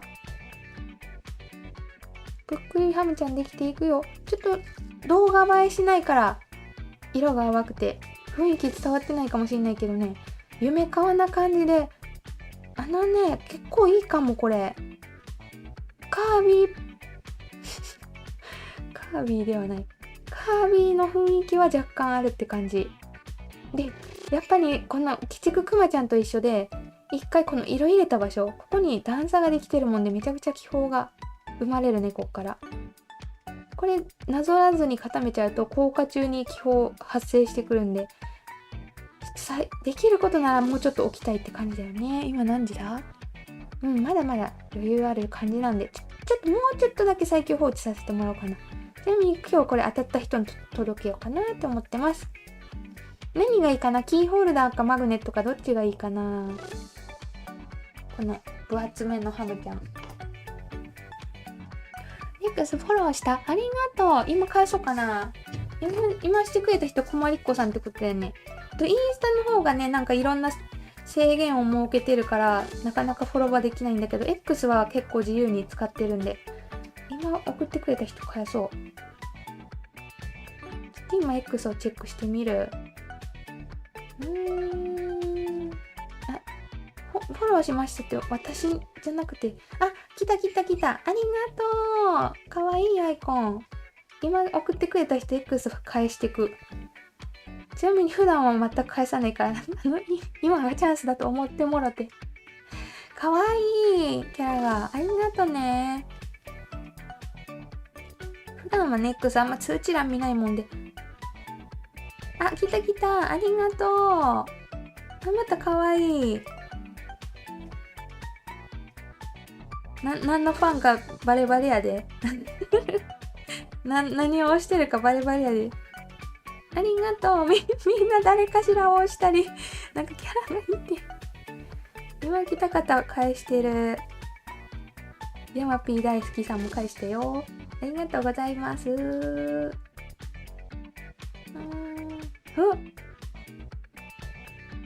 ばい。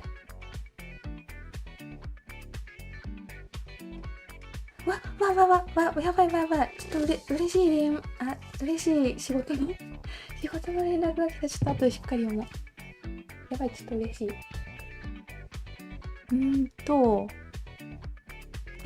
X できないってね。始めるとめんどくさいからね、持ってる人だけで大丈夫。ほら、気泡浮いてきてる。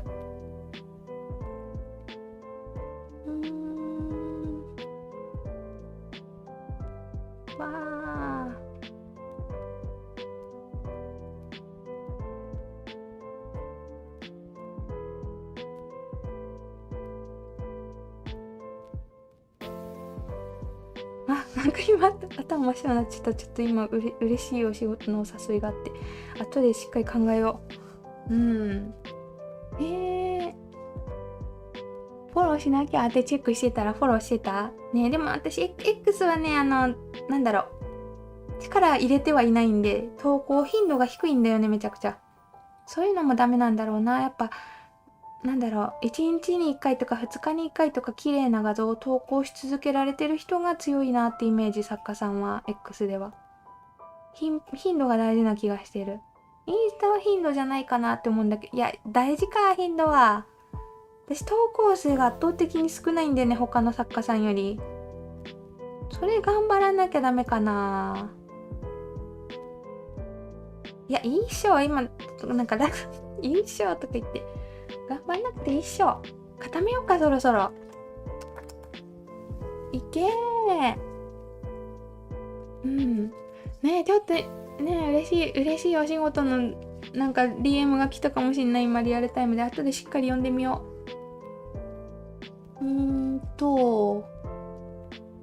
X のリツイート専用アカウント、表紙の顔写真は、こうまりさんですか？そうそう。私のね、X、プラアカあるんでね、実は。そっち結構顔出ししてるけどな、普通の投稿で。顔出し言うても私マスク基本してるんだけど。顔結構載せてる、そっちは。バレてたー丸い。カービィのパチモンって感じだよね。会社でした雷ってこと？大丈夫？今 X フォローしてくれた人いっぱいいる。ちょっともう一回チェックしよう。嬉しい。もうさ、業者アカウントしか来なくて、業者アカウントたちになんか一斉に来られて外されていじめられてる私。手が滑って全然押せない画面がニトリル手袋のせいで。こういう押せば、どこ行ったみんなフォロー送ってくれてる。嬉しい。ありがとう。今返してるからね、リアルタイム。間違えた。ブロックボタン押しかけた、間違えてフォローしてくれた人。今いっぱい来て嬉しい。わーい。ちょっと後ほど覗かせていただいて、皆さんが何を押してるかをちょっとチェックさせてもろて。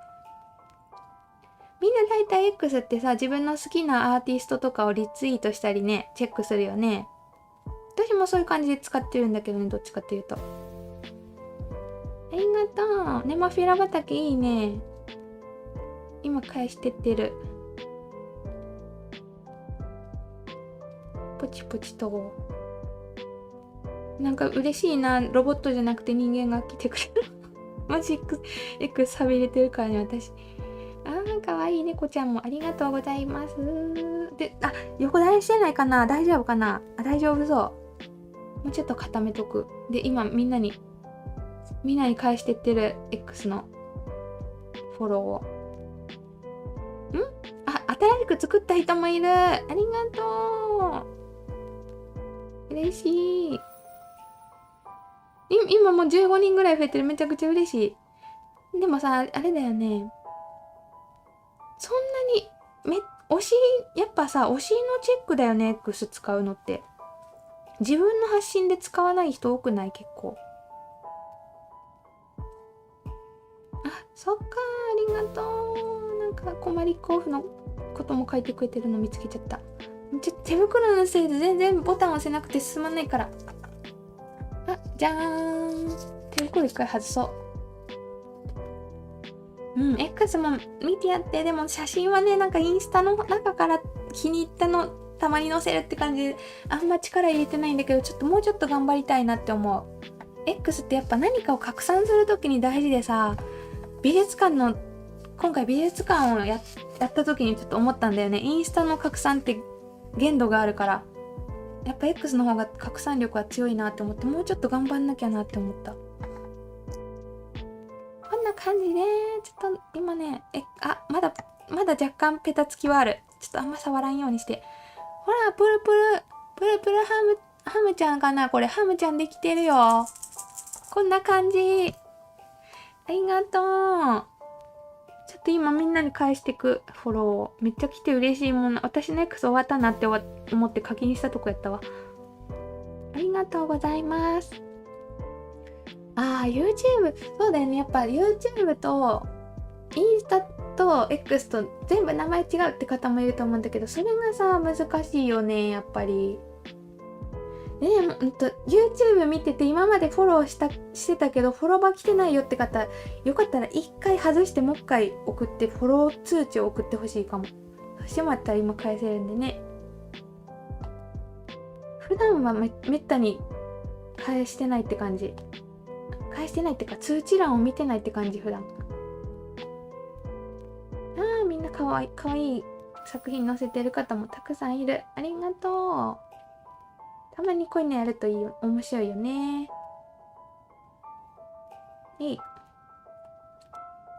私の X どっか行ったんかなってわからんくなるよね。でもやっぱさ、ツイッターの方が良かったよね、ぶっちゃけ。おかしくなっちゃったね、X になってから。運営元が変わっちゃったんだよね。今までと全然違くなっちゃったよね、いろいろと。私は X の方が好きだったなって感じ。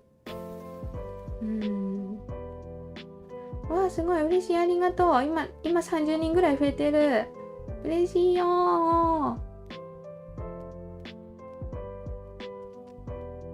プルツヤハムちゃん、そうそう。あ、Love Your Work って言ってくれてる。ありがとうね。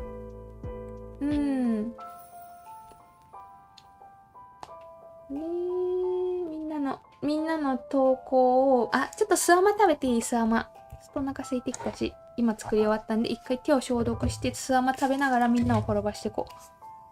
手を消毒して、ハムちゃんどいてもらっ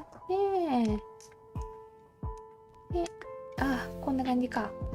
どいてもらって、なんか、作りかけのものたちでも並べとこうかな。はーい。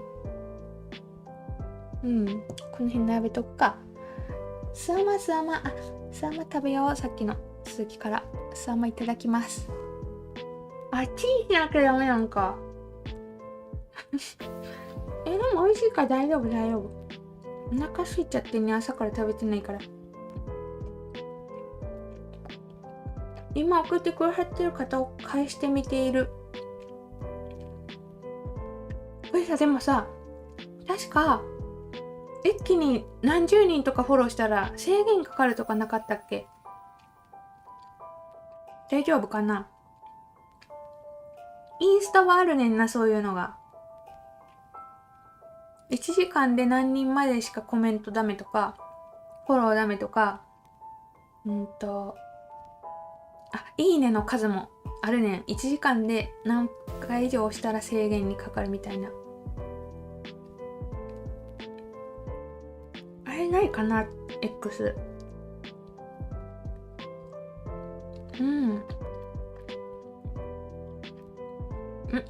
ここまで返したかな。めっちゃ来てくれてる。また嬉しいね。もともとフォローしててって方も一回外して付け直してもらってもぐもぐしてるよ今。もう寝落ちし、線かかるんや。じゃあ気をつけるね。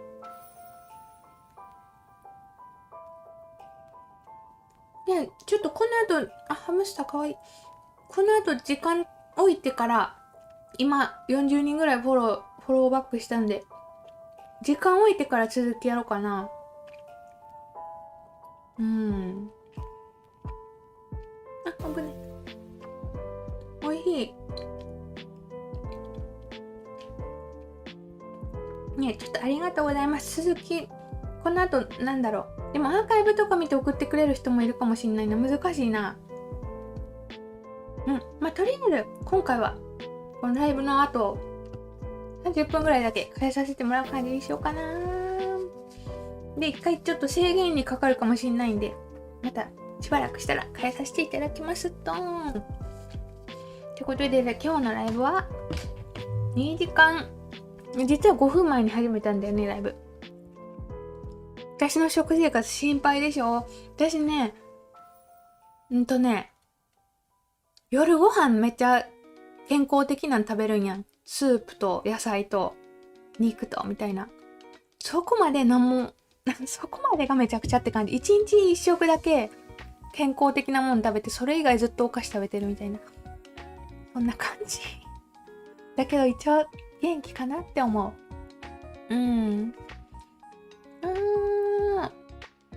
また動画見るねって言ってくれてる。アニーサンキュー。ね、今日はなんかいつもと違う雑談したり、普段話さないこと話したり、金の話したり、なんやろ、アンチの話したり、いろいろちょっと珍しい配信だったかもしれないね。で、みんなも SNS でつながれてよかった。ということで、これにてライブが終わろうと思うのですが、次回が金曜日の夜かな。何作ろうかな。ちょっとなんかモールドが何個かある気がするんで、まだ作ってないやつをやるかもしれないね。感じで、またね、金曜日もお時間ある方は見に来てやってください。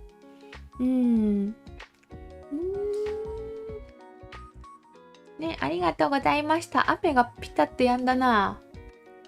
ハムスター私ハムスター好きでさ、インスタでハムスターの投稿ばっかいいね押しすぎて、おすすめにハムスターしか出てこんくなった私のインスタ。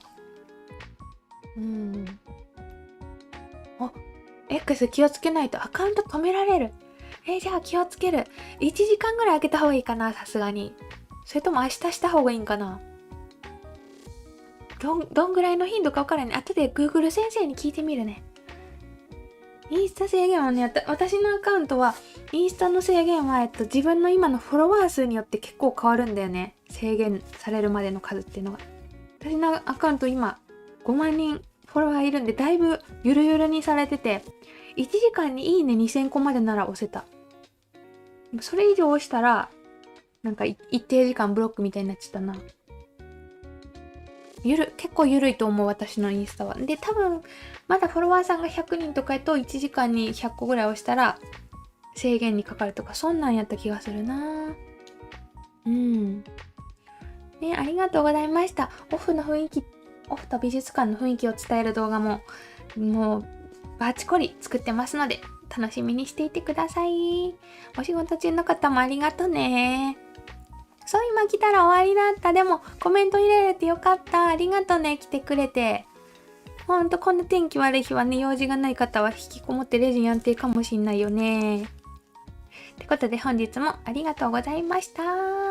じゃあ、またね。バイバーイ。